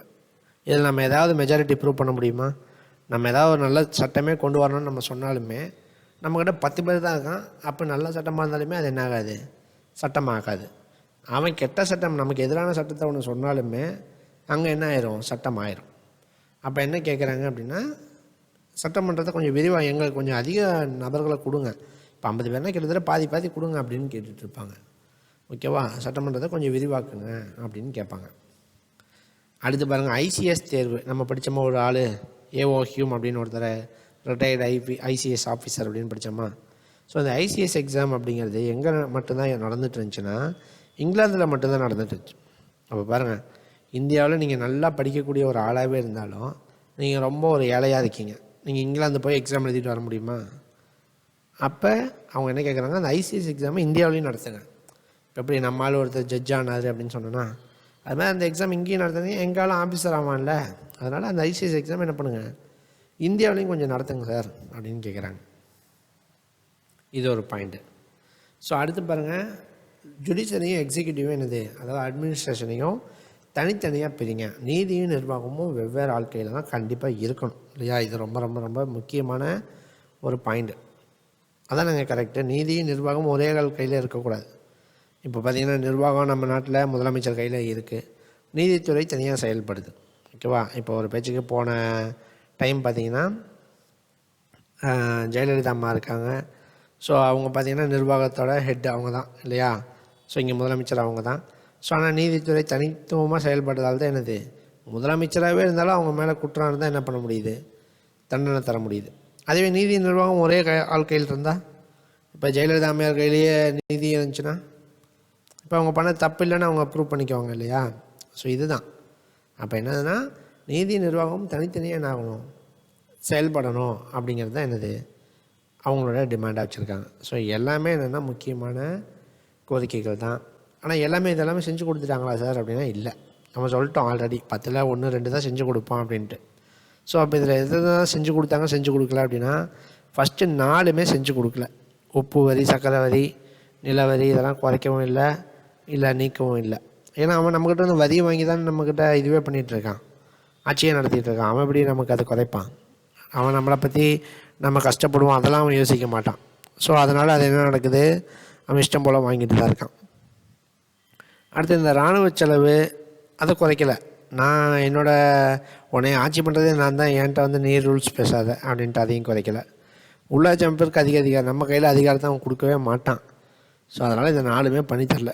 கீழே இருக்க இந்த 3 வேணால் பண்ணி கொடுத்தாங்க.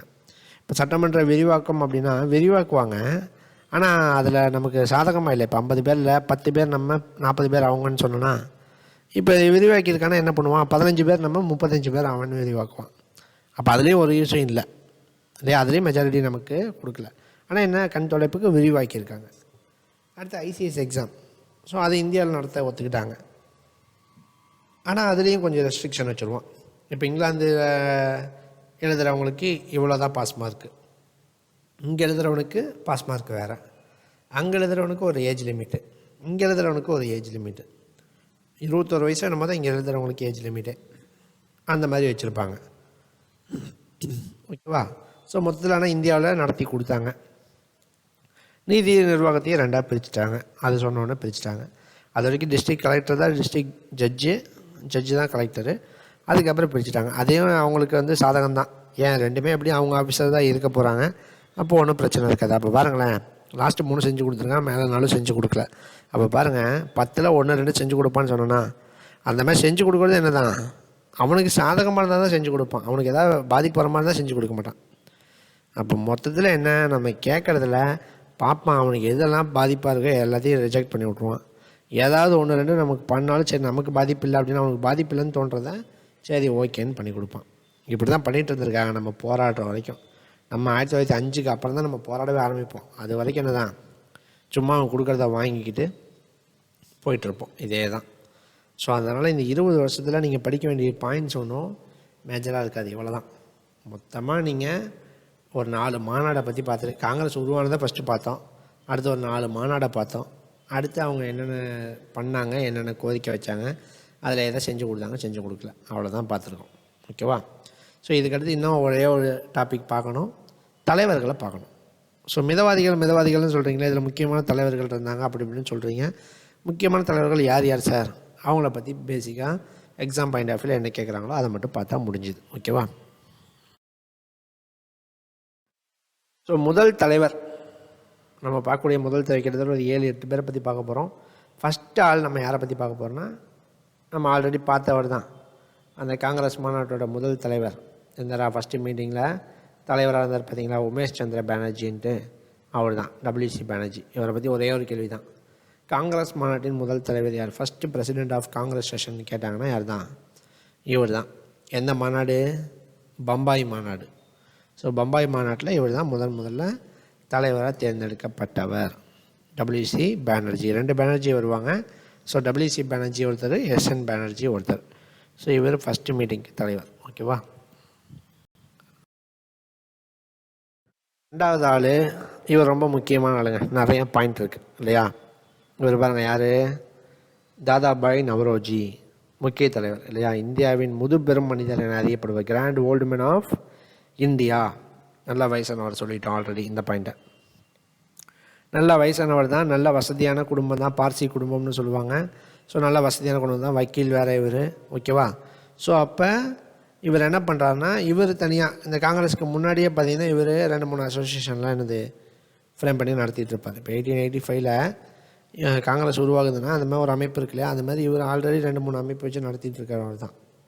ஓகேவா? ஸோ அதனால தான் இப்போ இவரெல்லாம் தலைவர்னு சொல்கிறோம் இல்லையா, முக்கிய தலைவர்கள்னு சொல்கிறதுக்கு காரணம் அதுதான்.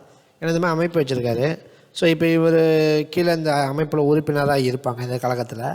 ஸோ அப்போ இவர் சொன்னார்னா அவங்களும் என்ன பண்ணுவாங்க, கேட்பாங்க இல்லையா? ஸோ அதனால தான் ஏஓ ஹியூம் வந்து எல்லாரையும் கூப்பிட்டு பேச முடியாது, முக்கிய தலைவர்கள்லாம் வாங்கன்னு சொல்லி கூப்பிட்டு பேசியிருக்காருன்னு சொன்னோமா, இந்த மாதிரி ஆளுங்களை தான் தலைவர்னு சொல்லுவோம். ஓகேவா? ஸோ இப்போ இவர் பார்த்திங்கன்னா ஒரு 2 அமைப்பு வச்சு நடத்தியிருக்காரு. ஸோ இயர் ஒன்றும் முக்கியம் இல்லை. ஸோ பம்பாய் இந்திய கழகம்னு பம்பாயில் ஒரு அமைப்பு, ஸோ லண்டன் கிழக்கு இந்திய கழகம்னு லண்டனில் ஒரு அமைப்பு வச்சு நடத்தினார். அங்கே யாருக்கு சார் அமைப்பு வச்சு நடத்தினார் அப்படின்னா, லண்டனில் இந்தியர்கள் வாழக்கூடிய பகுதிகள் இருந்திருக்கும் இல்லையா, ஸோ அங்கே என்ன பண்ணுறாரு, ஒரு அமைப்பு வச்சு நடத்துகிறார். அங்கே அமைப்பு வச்சு நடத்துனது மட்டும் இல்லாமல், நீங்கள் அதுக்கு அடுத்த பாயிண்ட் பாருங்கள், லண்டன் பாராளுமன்ற உறுப்பினர் கொடுத்துருக்காமா. அதாவது அங்கே லண்டனில் எலெக்ஷனுக்கு நின்று அங்கே வின் வேற பண்ணார். எப்படி இருக்குது பாருங்கள், நம்ம ஆள் ஒருத்தர் லண்டன் பார்லிமெண்ட் எலெக்ஷனில் நின்று அங்கே ஜெயிச்சிருக்கார். ஸோ லண்டனில் MP யார், நம்ம தாதாபாய் நவரோஜி. ஓகேவா? ஸோ அதுக்கு மேலே இருக்க பாயிண்ட் பாருங்கள், 3 முறை தலைவர்னால் இங்கே INC காங்கிரஸ் மீட்டிங்கில். ஸோ நம்ம 1986 ஒரு தடவை தலைவர்னு பார்த்தோமா, அது மாதிரி அடுத்தடுத்து ஒரு 2 தடவை என்ன பண்ணியிருப்பார், தலைவராக இருந்திருப்பார். 1906 இவர் தான் தலைவர். அடுத்து கிட்டத்தட்ட 1893 நினைக்கிறேன், மொத்தம் 3 தடவை தலைவராக இருப்பார். ஓகேவா? ஸோ 3 முறை காங்கிரஸ் மாநாட்டின் தலைவராக இருந்தவர் இவர் தான். லண்டனில் என்ன பண்ணுறாரு, MPயாக இருக்கார். ஆனால் லண்டன் பார்லிமெண்ட்டில் இவர் கிண்டல் பண்ணுறாங்க. ஏன்னா இவர் ஜெயிச்சேன்னா, நம்ம இப்போ தான் சொன்னோம் 234 நீங்கள் ஒரு ஆள் இருந்தீங்கன்னா ஒன்றும் பண்ண முடியாதுன்னு சொன்னோம். ஸோ அப்போ இங்கே இவர் மட்டும்தான் இருப்பார் இல்லையா, ஸோ அப்போ ஒன்றும் பண்ண முடியாது அப்படின்னு சொல்லி கிண்டல் பண்ணுறாங்க. இவர் அம்பாசிடர் ஆஃப் இந்தியா, அதாவது இந்தியாவிலேருந்து வந்து ஒரு தூதர் தான் இவர், மற்றபடி இவருக்கு ஒன்றும் பிரயோஜனம் இல்லை அப்படின்னு சொல்லிட்டு அங்கேயே எல்லோரும் கிண்டல் பண்ணுவாங்க. ஆனால் இவர் ஒன்று பண்ணார். என்ன பண்ணார், ஒரு புக்கு ஒன்று எழுதினார். என்ன புக்கு பாருங்கள், 1867 வறுமையும் பிரிட்டிஷ் தன்மையற்ற ஆட்சியும் அப்படின்னு ஒரு book, poverty and unBritish rule in India அப்படின்னு சொல்லிட்டு ஒரு புக்கு ஒன்று எழுதுகிறாரு. இந்த புக்கில் தெளிவாக எழுதுவார், இந்தியாவில் இப்படி வரியெல்லாம் வாங்கிக்கிட்டு இந்திய மக்களுக்கு ஒன்றுமே பண்ணித்தர மாட்டேங்கிறாங்க, அதனால் இந்தியாவில் பயங்கர வறுமையாக இருக்குது, நீங்கள் இங்கேருந்து பிரிட்டிஷ் டைரெக்டாக ஆட்சி பண்ணுது, எங்காலும் ஒருத்தர் அங்கே வைசிராயாக அப்பாயின்ட் பண்ணிட்டேன்னு சொல்கிறீங்க, ஆனால் பிரிட்டிஷ் தன்மையற்ற ஆட்சி தான் அங்கே நடந்துகிட்ருக்கு, நீங்கள் சொல்கிறதுக்கெலாம் அங்கே வேல்யூ இல்லை, அவங்க தான் ஆட்சி பண்ணிகிட்ருக்காங்க அப்படின்னு சொல்லிட்டு தெள்ள தெளிவாக எழுதி அந்த புக்கை இங்கிலாந்து பார்லிமெண்ட்டில் சப்மிட் பண்ணி விட்ருவார். இருக்குன்னு என்னங்கிறத பேசக்கூட இல்லை, புக்காக போட்டு புக்கு அங்கே சப்மிட் பண்ணிடுவார். சப்மிட் பண்ணிட்டா உடனே பிரிட்டிஷை பொறுத்த வரைக்கும் என்னென்னா எதாக இருந்தாலுமே ஒரு கமிட்டி போட்டுருவோம். அதில் நமக்கு நல்லது கிடைக்குதோ கிடையாது, நல்லது எப்பயுமே கிடைக்காது, அவங்களுக்கு சாதகமாக தான் தீர்ப்பு வரும். ஆனால் மொத்தத்தில் ஒரு கமிட்டி போடுவான். அப்போ இந்த புக்கை அவர் சப்மிட் பண்ணோன்னே, ஓ இப்படி நடக்குதுன்னு நீங்கள் சொல்கிறீங்களா, சரி ஓகே நான் ஒரு கமிட்டி ஒன்று அரேஞ்ச் பண்ணுறேன், அவங்க வந்து ஃபுல்லாக பார்க்கட்டும், அவங்க என்ன சொல்கிறாங்கன்னு பார்க்கலாம், அந்த கமிட்டியில் நீங்களும் ஒரு மெம்பராக என்ன பண்ணுங்கள் இருந்துக்கோங்க அப்படின்னு சொல்லுவாங்க. அதாவது நீங்கள் தானே இந்தியாவில் இங்கே வறுமை இருக்குது இப்படி இப்படி நடத்துகிறாங்கன்னு சொல்கிறீங்க, நீங்களே கூட்டிகிட்டு போங்க இவங்கள, அங்கே போய் கூட்டிகிட்டு போய் காட்டுங்க அப்படின்னு சொல்லி அந்த வெல்பி குழுவில் இவரையும் ஒரு மெம்பராக போட்டுருவாங்க. சரி, இவர் ஒரு மெம்பராக போகிறதில் இவ்வளோ மெயினாக சொல்லிகிட்டு இருக்கீங்களே அப்படின்னா, பின்னாடி சைமன் குழுன்னு ஒன்று வரும், அதில் பயங்கர எதிர்ப்பு வரும் நமக்கு நம்ம இந்தியாவில். காரணமே என்னென்னா இந்தியா ஒருத்தவங்க கூட அதில் இல்லைன்னு தான். ஸோ அதனால தான் மெயினாக தெரிஞ்சுக்கணும், வெல்பி குழுவில் இந்தியாவில் என்ன பண்ணார் இருந்திருக்காரு அப்படிங்கிறத தெரிஞ்சுக்கோங்க, ஓகேவா. ஆனால் வெல்பி குழு வந்து போய் பார்த்துட்டு வந்து என்ன சொல்லிடுனா, இவர் சொல்கிற அளவுக்குலாம் ஒன்றும் வரமில்லை, நம்ம ஆளுங்க நல்லா தான் ஆட்சி பண்ணிகிட்ருக்காங்க அப்படிங்கிற மாதிரி சொல்லிடுவார்.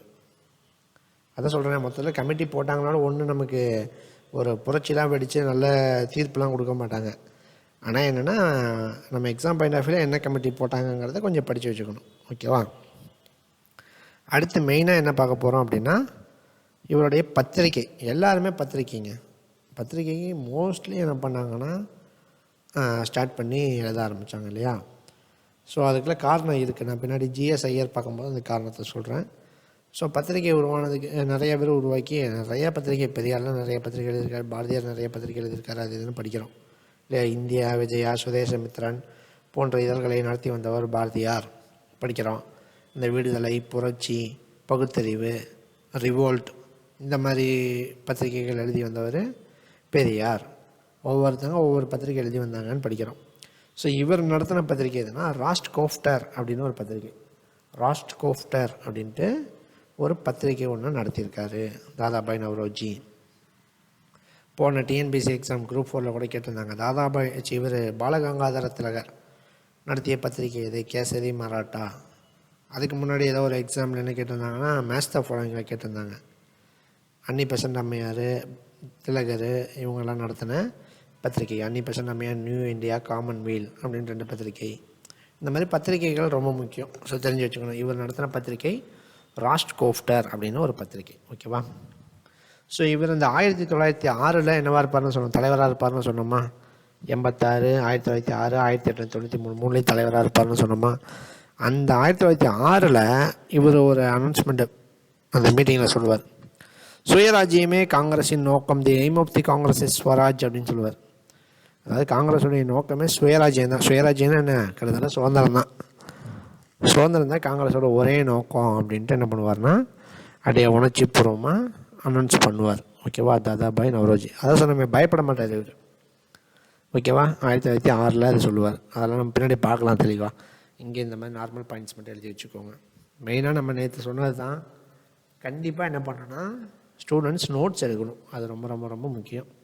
சும்மா வீடியோவை பார்த்தோம் இது அப்படியே போய் எக்ஸாமில் எழுதிடுவோம்லாம் எழுத முடியாது. நீங்கள் ஒரு டைமுக்கு ஒரு 3 டைம் 4 டைம் படித்தா தான் எழுத முடியும். டிஎன்பிசி படிக்கிற ஸ்டூடெண்ட்ஸ்க்கு நமக்கு டைம் இருக்குது கொஞ்சம் இல்லையா. அதாவது ஒரு 7 மாதம் தான் இருக்குது. இந்த எஸ்ஐ படிக்கிற பசங்களை விட நமக்கு என்ன இருக்குது, கொஞ்சம் டைம் இருக்குது. ஸோ எஸ்ஐக்கே சீக்கிரம் வந்துடும். அப்போ நம்ம கிளாஸ் கவனிக்கிறீங்க அப்படின்னா முடித்தோடனே நீங்கள் டக்கு டக்குன்னு படிக்க ஆரம்பிச்சிடும். மெயினாக ஸ்டூடெண்ட்ஸ் பார்த்திங்கன்னா இந்த வீக் டெஸ்ட் இருக்கு இல்லையா, அதை கொஞ்சம் மெயினாக ஃபோக்கஸ் பண்ணி என்ன பண்ணுங்கள், எழுதுங்க. இப்போ ஆஃப்லைன் வர ஸ்டூடெண்ட்டாக இருந்தாலும் சரி, ஆன்லைன் வர ஸ்டூடெண்ட்டாக இருந்தாலும் டெஸ்ட் அப்படிங்கிறது ரொம்ப முக்கியம். இப்போ ஆஃப்லைன் வரவங்களுக்கு கூட நான் என்ன பண்ணிடுவேன், டெஸ்ட்டு என் முன்னாடி தான் அவங்க எழுதுவாங்க இல்லையா. ஸோ அவங்க பிட் அடிக்கிறாங்க அப்படி சொல்ல வரல. மொத்தத்தில் ஒரு இடத்துல உட்காந்து அவன் 3 மணி நேரம் 2.5 மணி நேரம் என்ன பண்ண போகிறான், ஒரு டெஸ்ட் எழுத போகிறான். நீங்கள் வீட்டிலேருந்து எழுதுகிறவங்க, நான் வந்து சண்டே உங்களுக்கு டெஸ்ட் கொஸ்டின் அனுப்பிடுவேன் இல்லையா. நீங்கள் பார்த்துட்டு நீங்கள் பாட்டுக்கு ஒரு 1/2 மணி நேரம் எழுதுறது, அதுக்கப்புறம் ஏதாவது ஒரு வேலை வந்துச்சுன்னு எழுந்திரிச்சு போகிறது, மறுபடியும் வருது, அது மாதிரி எழுதுனீங்கன்னா அது வேஸ்ட்டு, ஓகேவா. இப்போ எனக்கு ஒன்றும் அதனால் பாதிப்பு இல்லை. நான் அவங்க கூட ஃபீஸ் வாங்கியிருக்கேன், நம்ம கிளாஸ் நடத்த போகிறோம், டெஸ்ட் கொஸ்டின் அனுப்பிட்டோன்னு முடிஞ்சிடும். ஆனால் உங்களுக்கு அதில் கண்டிப்பாக என்ன இருக்குது, பாதிப்பு இருக்குது இல்லையா? ஸோ அப்போ சண்டேலாம் டெஸ்ட்டு வைக்கும்போது நீங்கள் அப்படியே ஒரு மெயினாக என்ன பண்ணணும், அதாவது நினச்சி நீங்கள் எழுதணும்.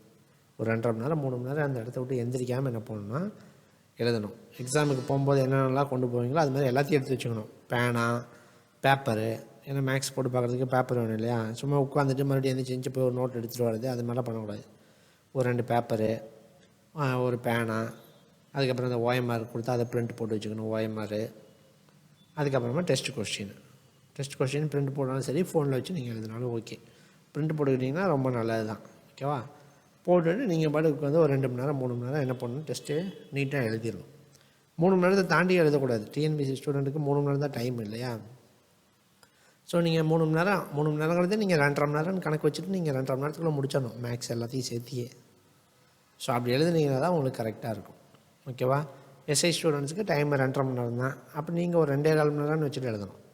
நம்ம இங்கேயே 3 மணி நேரமோ 2.5 மணி நேரம்னு எழுதுனோம்னா அங்கே போகும்போது எக்ஸாமில் கொஷின்ஸ் ட்விஸ்ட்டாக இருந்துச்சுன்னா டைம் ப்ரெஷரில் என்ன பண்ணணும்னா தப்பு பண்ணிட்டு வந்துடுவோம். ஸோ அதனால் கொஞ்சம் ஸ்பீடாக என்ன பண்ணணும்னா மேக்ஸ் போட்டு பழகணும். ஸோ எல்லாமே இருக்குது. நீங்கள் வந்து சும்மா கிளாஸ் கவனித்தோம் அப்படியே போய் பாஸ் பண்ணிடலாம் அப்படிங்கிற நினைப்பு வேண்டாம். அந்தந்த வீக்கான டெஸ்ட் ஷெட்யூலில் நீங்கள் கண்டிப்பாக என்ன பண்ணணும்னா ஸ்டூடெண்ட்ஸ் முடிக்கணும். அது ரொம்ப ரொம்ப ரொம்ப முக்கியம். ஓகேவா? சரி, ஓகே. 2வது தலைவர் பார்த்துட்டோம், தாதாபாய் நவ்ரோஜி. 3வது தலைவர் பக்ருதீன் தியாப்ஜி. ஆல்ரெடி பார்த்ததா இவரை பற்றி, முதல் முஸ்லீம் தலைவர் இல்லையா? ஸோ 3வது மாநாடு, சென்னை மாநாட்டில் தலைவராக இருந்தவர். ஸோ மெயினாக எதுக்காக இவரை கொண்டு வந்தாங்க, நாங்கள் பிராமின்ஸ்க்கான கட்சி கிடையாது, ஒட்டுமொத்த இந்தியர்களுக்கான கட்சி அப்படிங்கிற அந்த கொள்கையை ப்ரூவ் பண்ணுறதுக்காக பக்ருதீன் தியாப்ஜியை தலைவராக போடுறாங்க. காங்கிரஸ் மாநாட்டின் முதல் முஸ்லீம் தலைவர் யாருன்னா இவர் தான். இதெல்லாம் கேட்பாங்க, இந்த முதல் தலைவர் யார், முதல் முஸ்லீம் தலைவர் யார், ரொம்ப இளமையான தலைவர் யார், மௌலானா அபுல் கலாம் ஆசாத் தான் இளமையான தலைவர். ஸோ இந்த மாதிரி கொஸ்டின்லாம் கேட்டிருக்காங்க. ஓகேவா? ஸோ தெரிஞ்சு வச்சுக்கணும். 4வது இவர் ரொம்ப முக்கியமான ஆள். எல்லா தலைவர்களுமே முக்கியமானவங்க. 4வது தலைவர் கோபாலகிருஷ்ண கோகலே, ஜிகே கோகலே. ஓகேவா? இந்த மிதவாதிகள்னு சொல்கிறோமா, அதில் நிறைய தலைவர்கள் இருந்தாங்கன்னு சொல்கிறோமா, அந்த தலைவர்களுக்கே தலைவர் யாருன்னா இவர் தான். நல்ல வயசானவர், மிதவாதிகளின் தலைவர், லீடர் ஆஃப் ஆல் மாட்ரேட்ஸ் கொடுக்குறாங்க. ஒட்டுமொத்த மிதவாதிகளின் தலைவர் என அறியப்படுபவர். காந்தியோட அரசியல் குரு யார் தான், இவர் தான். காந்தியோட மென்டார் யாருன்னு கேட்டாங்கன்னா இவர் தான். ஓகேவா? ஸோ அந்த மாதிரி ஒரு முக்கியமான நபர் தான். இவரும் ஒரு அமைப்பு வச்சு நடத்தியிருக்காரு. இந்திய பணியாளர் கழகம் அப்படின்னு ஒரு அமைப்பு 1905 தொடங்கப்பட்ட அமைப்பு. இந்திய பணியாளர் கழகம், சர்வன்ட் சொசைட்டி ஆஃப் இந்தியா அப்படிங்கிற ஒரு அமைப்பு வச்சு என்ன பண்ணியிருக்காரு, நடத்தியிருக்காரு. இவரெல்லாம் நல்லா அகிம்சை வழி போராளி தான். ஸோ சண்டைகள்லாம் என்ன பண்ண மாட்டார், விரும்ப மாட்டார். காந்தி இவர் வழியில் வந்ததால் சண்டைகளை அந்தளவுக்கு விரும்ப மாட்டார். அதில் பிரயோஜனம் இல்லைன்னு நினைக்கக்கூடிய ஆட்கள் இவங்களாம். சுரேந்திரநாத் பானர்ஜி, நம்ம ஃபஸ்ட்டே சொன்னோமா, WC பானர்ஜின்னு ஒருத்தர் இருக்கார், SN பானர்ஜின்னு ஒருத்தர் இருக்காருன்ட்டு. இவர் தான் அது சுரேந்திரநாத் பானர்ஜி. இவர் தான் என்ன சொல்லுவாங்கன்னா இந்தியாவின் பர்க், இந்தியன் பர்க் அப்படின்னு சொல்கிறது இவர் தான். பர்க், ஓகேவா? அதாவது உந்து சக்தி அப்படின்னு அர்த்தம். ஸோ இந்தியாவின் உந்து சக்தியை அறியப்படுவது யாருன்னு கேட்டால் இவர் தான், சுரேந்திரநாத் பானர்ஜி. இவர் நடத்திய ஒரு அமைப்பு பார்த்திங்கன்னா இந்தியன் நேஷனல் அசோசியேஷன், இந்திய தேசிய பேரவை அப்படிங்கிற ஒரு அமைப்பை தொடங்கி இவரும் நடத்தியிருப்பார். இதெல்லாம் இவங்களாம் ஒரு முக்கிய தலைவருங்க. அமைப்பு நடத்தியிருக்காங்கன்னா இவங்க சொல்கிறது அந்த அமைப்பில் இருக்க மக்கள் என்ன பண்ணுவாங்க, கேட்பாங்க. அவங்க தான் தலைவர் இல்லையா? ஸோ இப்போ நம்ம நார்மலாக தொண்டர்கள் தான். ஸோ நமக்கு ஒரு தலைவர் இருக்கிற மாதிரி இவங்களாம் முக்கிய தலைவர்கள், அந்த அமைப்புக்கு தலைவராக இருக்காங்க. அப்போ இவங்களை கூப்பிட்டு பிரிட்டிஷ் அரசாங்கம் பேசும்.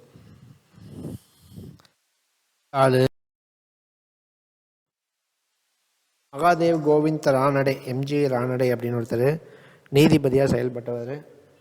நம்ம இந்தியாவில் ஒருத்தர் நீதிபதியாக இருந்திருக்காரு இல்லையா? நிறைய பேர் இருந்திருக்காங்க, அதில் இவரும் ஒருத்தர்.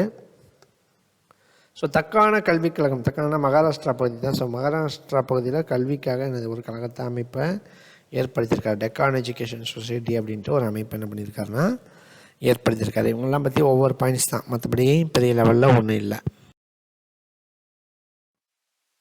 முக்கியமான ஆள் ஜி சுப்பிரமணிய ஐயர், GS ஐயர் அப்படின்னு சொல்லுவாங்க. ஸோ தி ஹிந்து பத்திரிகையின் நிறுவனர் இவர் தான். நம்ம ஆல்ரெடி சொன்னோம், டி முத்துச்சாமி அப்படின்னு ஒருத்தர் இல்லையா? ஸோ அவர் மூலமாக தான் இந்த இந்து பத்திரிகை உருவாயிருக்கு. அவர் மூலமானா அவருக்கு நடந்த ஒரு சோகத்தால் தான் இந்த இந்து பத்திரிக்கை உருவாயிருக்கு. அதாவது 1877 என்ன நடக்குது அப்படின்னா, முத்துச்சாமி அப்படின்னு ஒரு இந்தியர் ஒரு தமிழர் எங்கே நம்ம சென்னை உயர்நீதிமன்றத்துடைய தலைமை நீதிபதியாக பொறுப்பேற்கிறாரு. ஸோ அப்போ இருந்த பத்திரிகைகள் என்ன பண்ணுதுன்னா அதை கிண்டல் பண்ணி எழுதுறாங்க. என்னடா நம்மால் ஒருத்தர் தலைமை நீதிபதி போஸ்டிங்க்கு வந்திருக்காரு, ஆனாலும் கிண்டல் பண்ணி எழுதுறாங்களேன்னு பார்த்தா பெரும்பான்மையானோட பத்திரிகை யாருடைய கட்டுப்பாட்டில் இருக்குன்னா பிரிட்டிஷ் கட்டுப்பாட்டில் இருக்குது. அப்போ தான் பார்க்குறாங்க, அப்போ நம்மளால் ஒருத்தர் முன்னேறினா கூட அதை என்னது புகழ்ந்து போடுறதில்ல, அப்போ நம்மளுடைய கருத்துக்கள் என்ன பண்ணோம் தெரிவிக்கிறதுக்கு ஒரு ஊடகத்தை ரெடி பண்ணிட்டு ஆளுக்கு பத்திரிக்கை என்ன பண்ண ஆரம்பித்தாங்க, தொடங்க ஆரம்பித்தாங்க. ஸோ பாரதியார் அதெல்லாம் அப்படியே சொன்னோம் இல்லையா. ஸோ எல்லாருமே பத்திரிகை மூலமாக அவங்களோட கருத்துக்களை என்ன பண்ண ஆரம்பித்தாங்க, தெரிவிக்க ஆரம்பித்தாங்க. அப்போ இந்த டிவி ஃபோன்லாம் இல்லைங்க. அப்போ ஒரு நம்மளுடைய கருத்தை வெகுஜன மக்கள்கிட்ட கொண்டு போகணுன்னா மெயினாக என்ன இருந்ததுன்னா பத்திரிக்கை இருந்திருக்கு. அதுவுமே படித்தவர்கள் என்ன பண்ணுவாங்க, படிப்பாங்க, படிக்காதவங்களுக்கு சொல்லுவாங்க. அந்த இது வந்திருக்கு நியூஸ் பேப்பரில், நம்ம அம்மா அப்பா காலத்திலேயே இருந்திருக்கு. நல்லா படித்தவங்க என்ன பண்ணுவாங்கன்னா உட்காந்து எல்லாத்தையும் படித்து காட்டிகிட்டு இருப்பாங்க. அந்த மாதிரி ஓகேவா, எல்லாருமே பத்திரிக்கை தொடங்கினாங்க. அப்படி தொடங்கப்பட்டது தான் இது தி ஹிந்து. ஓகேவா, கிட்டத்தட்ட இது ஒரு 3-4 பேர் சேர்ந்து தொடங்கியிருப்பாங்க. அதில் ஒரு நிறுவனர் தான் யார், சுப்பிரமணிய ஐயர். ரொம்ப ரொம்ப முக்கியமான ஆளுங்க. ஸோ இந்த இந்து பத்திரிக்கை பற்றி 2 பாயிண்ட் பாருங்கள். 78 தொடங்கியிருக்காங்க. தொடங்கும்போது இது பார்த்திங்கன்னா வீக்லி, வாரம் ஒரு முறை என்னது வெளிவரக்கூடிய ஒரு பத்திரிக்கை தான். அது 91 என்ன ஆகிருக்கு, டெய்லி ஆகிருக்கு. ஸோ இது 2 பாயிண்ட் புக்கிலே கொடுத்துருக்காங்க. ஸோ தெளிவாக எழுதிக்கோங்க, படிச்சுக்கோங்க. ஸோ ஜிஎஸ் ஐயர் என்னது தி இந்து பத்திரிக்கையோட நிறுவனர். 78 தொடங்கியிருக்காங்க, 91 டெய்லி ஆகிருக்கு, டெய்லி நியூஸ் பேப்பராக மாறி இருக்கு கொடுக்குறாங்க. ஸோ இந்த ஃபஸ்ட்டு மீட்டிங்க்கு 72 பேர் அப்படிலாம் படித்தாமா, அதில் 22 பேர் சென்னை மாகாணத்துலேருந்து போனாங்கன்னு சொன்னோமா. அது மெயினாக கூட்டிகிட்டு போனதே யார் தானா, இவர் தான். அதாவது காங்கிரஸ் வெகுஜன மக்கள்கிட்ட போய் சேரணும் அப்படின்னு ரொம்ப விருப்பப்பட்டவர் யாருன்னா சுப்பிரமணிய ஐயர் அப்படின்னு சொல்கிறாங்க. ஸோ கிட்டத்தட்ட எல்லாரையுமே என்னது இங்கேருந்து கூப்பிட்டு போனவர் அது இவர் தான். அவரோட பங்களிப்பு அதிகமாக இருந்திருக்கு. அங்கேயே அப்படி கூப்பிட்டு போயிருக்காருன்னா இங்கே 3வது மாநாடு எங்கே நடந்துச்சு, சென்னையில் தான் நடந்துச்சு. அப்போ எப்படி வேலை செஞ்சுருப்பார், கிட்டத்தட்ட சென்னையில் நடந்த ஒட்டுமொத்த வேலையும் பண்ணவரே யாராம்மா அந்த மீட்டிங்க்கு, இவர் தான். ஓகேவா, எல்லா வேலைகளையும் இறங்கி களத்தில் நின்று பார்த்தவர்னு சொல்லிட்டு ஜிஎஸ்ஐஆர் சொல்கிறாங்க. காங்கிரஸில் இருக்கக்கூடிய மிதவாதியில் ரொம்ப முக்கியமானவர். ஆல்ரெடி எக்ஸாம்ஸில் இவரை பற்றி கேட்டிருக்காங்க. ஓகேவா. ஸோ இவர் பாருங்கள், விதவை மகள். அவங்க மகள் பார்த்திங்கன்னா சின்ன வயசுலேயே விடவாயிருவாங்க. ஸோ அவங்களுக்கு ரீமேரேஜ் பண்ணி வச்சுருக்காரு. சத்தியமாக ஒரு மிகப்பெரிய புரட்சிங்க. ஓகேவா, நீங்கள் யோசிச்சு பாருங்கள். இப்போ விதவை மறுமணங்கிறது கொஞ்சம் நார்மலாக இருக்குது. அப்பயுமே என்னது இன்னும் ஃபுல்லாக எல்லா சமூகமும் ஏற்றுக்கலை இல்லையா. ஸோ அப்படிப்பட்ட ஒரு சூழ்நிலை தான் இப்போயே இருக்குது. ஸோ அந்த காலத்திலேயே தன்னுடைய விதவை மகளுக்கு என்ன பண்ணி வச்சுருக்காரு, மறுமணம் செஞ்சு வச்சுருக்காரு. அது இல்லாமல் இவர் பேர் பாருங்கள் ஐயர். அப்போ ஒரு பிராமின். ஸோ பிராமின் இதில் என்னது இப்போ வரைக்குமே அடக்க ஒடுக்குமுறைகள் இருக்குது. அதாவது பெண்கள் கணவர் இழந்துட்டாங்கன்னா மொட்டை அடித்து அவங்கள வீட்டில் என்ன பண்ணிடுவாங்க, உட்கார வச்சுருவாங்க. ஸோ அந்த மாதிரி என்னது பழக்க வழக்கம் இப்போ வரைக்குமே இருக்குது. ஸோ அப்போ எப்படி இருந்திருக்கும் பாருங்கள் அந்த காலத்தில். ஆனால் இவர் அதெல்லாம் பொருட்படுத்தாமல் என்னது ஒரு புரட்சி தான் இல்லையா, மிகப்பெரிய ஒரு புரட்சி செஞ்சவர் தான். ஸோ அப்போ சும்மா கருத்துக்கள் மட்டும் பேசாமல் செயல்படுத்தி காட்டினவரும் இவர். ஓகேவா. ஸோ விதவை மகளுக்கு என்ன பண்ணியிருக்காரு, மறுமணம் செஞ்சு வச்சுருக்காரு. இதெல்லாம் என்ன நிஜமாகவே புரட்சிங்க. ஒரு சின்ன இதுவே என்ன தான். இப்போ ஒரு பேச்சுக்கு கலைஞர் கொண்டு வந்தார், விதவை அப்படின்னு பேர் இருக்குது. அவங்களுக்கு மாற்று பெயர் என்ன கொண்டு வந்தார்னா கைம்பெண் அப்படின்னு கொண்டு வந்தார் இல்லையா, கைம்பெண் அப்படின்னு கொண்டு வந்தார். அதாவது நம்ம சமூகமே என்னதுன்னா ஆணாதிக்க சமூகமாக இருந்திருக்குங்கிறது நிறைய இதில் உங்களுக்கு தெரியும். இப்போ பாருங்கள், கணவன் இழந்த பெண்ணை விதவைன்னு சொல்கிறோம். அதே மனைவி இழந்த ஆணை ஏதாவது சொல்கிறோமா, சொல்கிறதில்ல. கணவன் இழந்த பெண் பார்த்திங்கன்னா அந்த காலத்தில் வெள்ளை சேலை கட்டுவாங்க. ஆனால் மனைவி இழந்த ஆண் பார்த்திங்கன்னா 2வது கல்யாணம் பண்ணிக்குவான். எப்படி இருக்குது பாருங்கள். ஸோ மோஸ்ட்லி என்ன இருந்திருக்குன்னா ஆணாதிக்க சமூகமாக தான் இருந்திருக்கு நிறைய விதங்களில் இல்லையா. நம்ம அந்த காலத்தில் நடந்த கதைகள் அது இதுன்னு எல்லாமே படிக்கிறோம். அப்போ என்னது பலதார மனம் பார்த்திங்கன்னா அப்போ என்னது சகஜமாக இருந்துச்சு. ஒரே வீட்லேயே என்ன இருப்பாங்கன்னா 2 ஒய்ஃப்மே இருந்துக்குவாங்க. இப்போ நம்ம தாத்தா பாட்டி காலத்துலேயே ஒரு சில தாத்தாங்களுக்கு என்னதுன்னா 2வது கல்யாணங்கள்லாம் நடந்திருக்கும். வீட்லேயே பார்த்திங்கன்னா முதல் மனைவி இருப்பாங்க, 2வது மனைவி இருப்பாங்க. அந்த மாதிரி. இப்போலாம் அப்படி இருக்க முடியுமா? இப்போ முதல்ல 2வது கல்யாணம் பண்ண முடியுமா? சட்டப்படி அது என்னது குற்றமாயிடுச்சு இல்லையா? ஸோ அந்த காலத்தில் அதெல்லாம் என்னது அசால்ட்டாக இருந்திருக்கு. ஆனால் ஒரு மனைவி 2 கணவரை வச்சுக்கிட்டு ஒரு வீட்டில் இருந்திருக்க முடியுமா அந்த காலத்தில்? யோசிச்சு பாருங்கள். ஸோ இப்போ அந்த அளவுக்கு என்னது ஆணாதிக்க சமூகமாக இருந்திருக்கு. பெண்களை வந்து அந்தளவுக்கு மதிக்கலை, இப்படிலாம் இருந்திருக்கு. அதெல்லாம் பெண்களை மதிக்கணும்னு சொல்லி பெண்களுக்கு முன்னுரிமை கொடுத்துலாம் பாட ஆரம்பித்தவர் யாருன்னா பாரதியாரை சொல்லலாம். நீங்கள் எங்கள் தமிழம்மா கூட சொல்லுவாங்க, ஒவ்வொரு பெண்ணாக இருந்தால் ஒவ்வொருத்தங்க வீட்லேயும் பாரதியார் கவிதைகள் பூஜை அறையில் இருக்கணும் அப்படிம்பாங்க. அந்தளவுக்கு பெண் உரிமைக்காக எனது குரல் கொடுத்ததில் பாரதியாரோட பங்கு ரொம்ப ரொம்ப ரொம்ப அதிகம். ஓகேவா?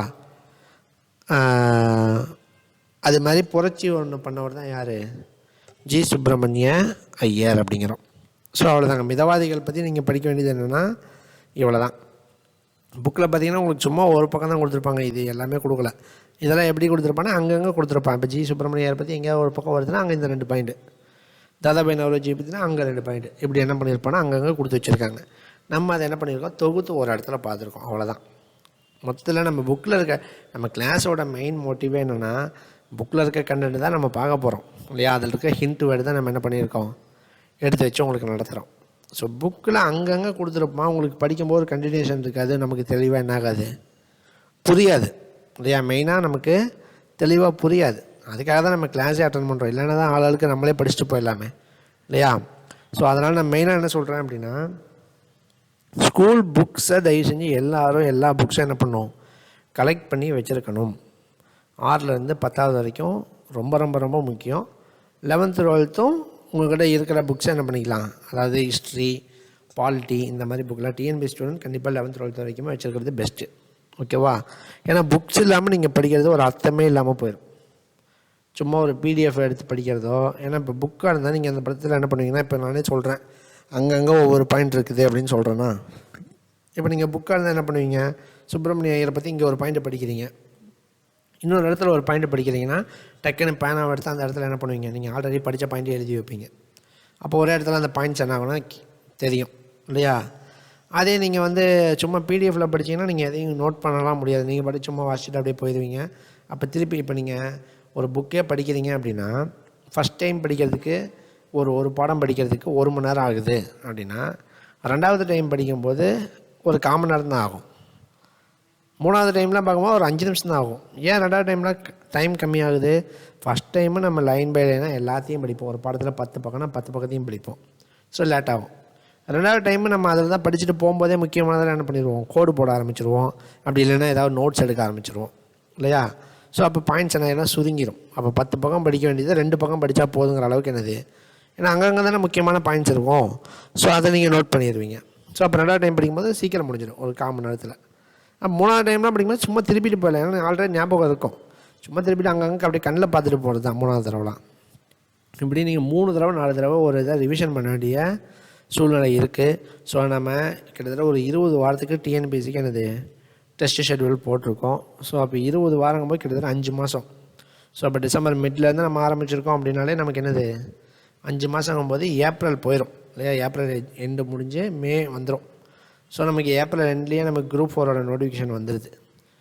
அதுக்கு முன்னாடியே குரூப் 1க்கு நோட்டிஃபிகேஷன் வந்து 6வது மாதம் எக்ஸாமே வந்துடும் இல்லையா? ஸோ அடுத்து ஒரு 2 மாதத்தில் குரூப் 2 நோட்டிஃபிகேஷன். கிட்டத்தட்ட அடுத்த வருஷம் 9வது மாதத்துக்குள்ளே டிஎன்பிசியில் 3 முக்கிய தேர்வுகளை என்ன நடக்க போகுது, உங்களுக்கு அடுத்தடுத்து நடக்க போகுது. ஸோ அப்போ நம்ம சிலபஸை நம்ம முடிக்கிறதுக்கே நமக்கு ஏப்ரல் ஆயிடுது. அதாவது ஒன்ஸ் ஒரு டைம் படிக்கிறதுக்கே நம்ம இப்போ கிளாஸஸும் கரெக்டாக அந்த டைமுக்குள்ளே உங்களுக்கு முடிச்சு கொடுத்துருவோம். அப்போ கிளாஸும் முடிச்சிடறோம், கிளாஸை கவனிச்சுட்டு நீங்கள் புக்கில் படித்து புக்கிலையும் ஒரு தடவை படித்து முடிச்சிடுறீங்கும் போது அடுத்து நமக்கு 2 மாதம் 3 மாதம் இருக்கும்போது சூப்பராக என்ன பண்ணிடலாம்னா ரிவிஷன் பண்ணிடலாம். ஓகேவா? 5 மாதத்தில் படித்ததை நீங்கள் அடுத்த ஒரு ரிவிஷன் பண்ணால் 2 மாதம் தான் ஆகும். அடுத்து இன்னும் ஸ்பீடாக பண்ணிங்கன்னா 1 மாதம் தான் ஆகும். அப்போ அந்தளவுக்கு நம்ம ஸ்பீடாக என்ன பண்ணணும், படிக்க ஆரம்பிச்சிடணும். ஓகேவா? சும்மா இப்போ அசால்ட்டாக இருந்துக்கிட்டு எக்ஸாம் வரட்டும், நிறைய பேர் பண்ணுற தப்பு அதுதான். மெயினாக நான் சொல்கிறது இதுதான். நீங்கள் ஃபீஸ் கட்டுறீங்க, நம்ம வாங்கிட்டோம் போனால் போதும், நம்ம விட மாட்டோம். நம்ம சைட்லேருந்து எல்லா கிளாஸும் உங்களுக்கு நீட்டாக நடத்தி கொடுத்துருவோம். உங்களுக்கு டெஸ்ட்டு ரெகுலராக வச்சுருவோம். நீங்கள் உங்கள் சைட்லேருந்து கண்டிப்பாக என்ன பண்ணால் படிக்கணும். அது ரொம்ப ரொம்ப முக்கியம். சும்மா வந்து ஜாயின் பண்ணோம், ஏதோ ஒன்று படித்தோம் போனோம் அப்படின்னு இருக்க வேண்டாம். ஓகேவா? மெயினாக எடுத்து என்ன பண்ணுங்கள், ஃபுல்லாக படிங்க. இந்த வீக்னு எடுத்துக்கிட்டிங்கன்னா மோஸ்ட்லி வந்து ஆன்லைன் ஸ்டூடெண்ட்ஸ் வந்து பார்த்திங்கன்னா என்னவாக இருப்பீங்க, ஒர்க்கிங் பீப்புளாக இருப்பீங்க. அதனால தான் மோஸ்ட்லி ஆன்லைன் போகிறீங்க. அதை விட்டால் சில பேர் என்ன சொன்னீங்கன்னா டிஸ்டன்ஸாக இருக்குது, அதனால் நான் ஆன்லைன் எடுத்துக்கிறேன் அப்படின்னு சொன்னீங்க. ஸோ அப்போ நம்ம உங்களுக்கு கண்காணிக்க முடியாது. நீங்களும் ஒர்க்கிங் பீப்புளுங்கிறதால என்னதுன்னா உங்களுக்கு டைம் மோஸ்ட்லி கிடைக்காது இல்லையா? ஸோ அப்போ கிளாஸ் கவனிக்கிறதுக்கே நமக்கு ஒரு நாளைக்கு 1 மணி நேரம் 2 மணி நேரம் தேவைப்படும் போது அதை தாண்டி நீங்கள் தான் டைமை ஒதுக்கிக்கணும். இப்போ காலையில் ஒரு 9 மணிக்கு வேலைக்கு போகிறீங்க, நைட் ஒரு 7 மணிக்கு வரீங்க அப்படின்னா உங்களுக்கு காலையில் நீங்கள் 9 மணிக்கு வேலைக்கு போகிறீங்களா, அப்போ ஒரு 6 மணிக்கெலாம் எழுந்திரிச்சிடணும். அதுக்கு முன்னாடியே எழுந்திரிச்சா பெஸ்ட்டு. மினிமம் 6 மணிக்காவது எழுந்திரிச்சிடணும். ஒரு 6லேருந்து ஒரு 7:30 வரைக்கும் என்ன பண்ணிடணும், கொஞ்சம் படிச்சிடணும். படிச்சுட்டு நீங்கள் ஒரு 7:30 8 மணிக்கு என்ன பண்ணலாம், குளிச்சு கிளம்பி நீங்கள் வேலைக்கு போயிடலாம். அடுத்து சாயந்தரம் ஒரு 7 மணிக்கு வரீங்களா, சும்மா டீ ஏதாவது குடிச்சிட்டு ஒரு 7:30 8 மணிக்கு உட்காந்துடணும் சாப்பிட்டுட்டு. 8 மணிக்கு வந்தால் ஒரு 11 மணி வரைக்கும். பாருங்கள், ஒர்க் பண்ணாலுமே நம்மளால் ஒரு 5 மணி நேரம் என்ன பண்ண முடியும், படிக்க முடியும். இனிஷியலாக கொஞ்சம் கஷ்டமாக தான் தெரியும் சார், அதுவும் பண்ணிவிட்டு இதுவும் பண்ண ரொம்ப வெறுப்பாக இருக்குது சார் அப்படிங்கிற மாதிரி இருக்கும். அதுக்கப்புறம் படிக்க ஆரம்பிச்சிட்டிங்கன்னா உங்களுக்கே தோண ஆரம்பிச்சிடும், ஓகேவா நம்ம இன்றைக்கி ஒரு நாள் படிக்கலான்னா என்னமோ மாதிரி இருக்கும்.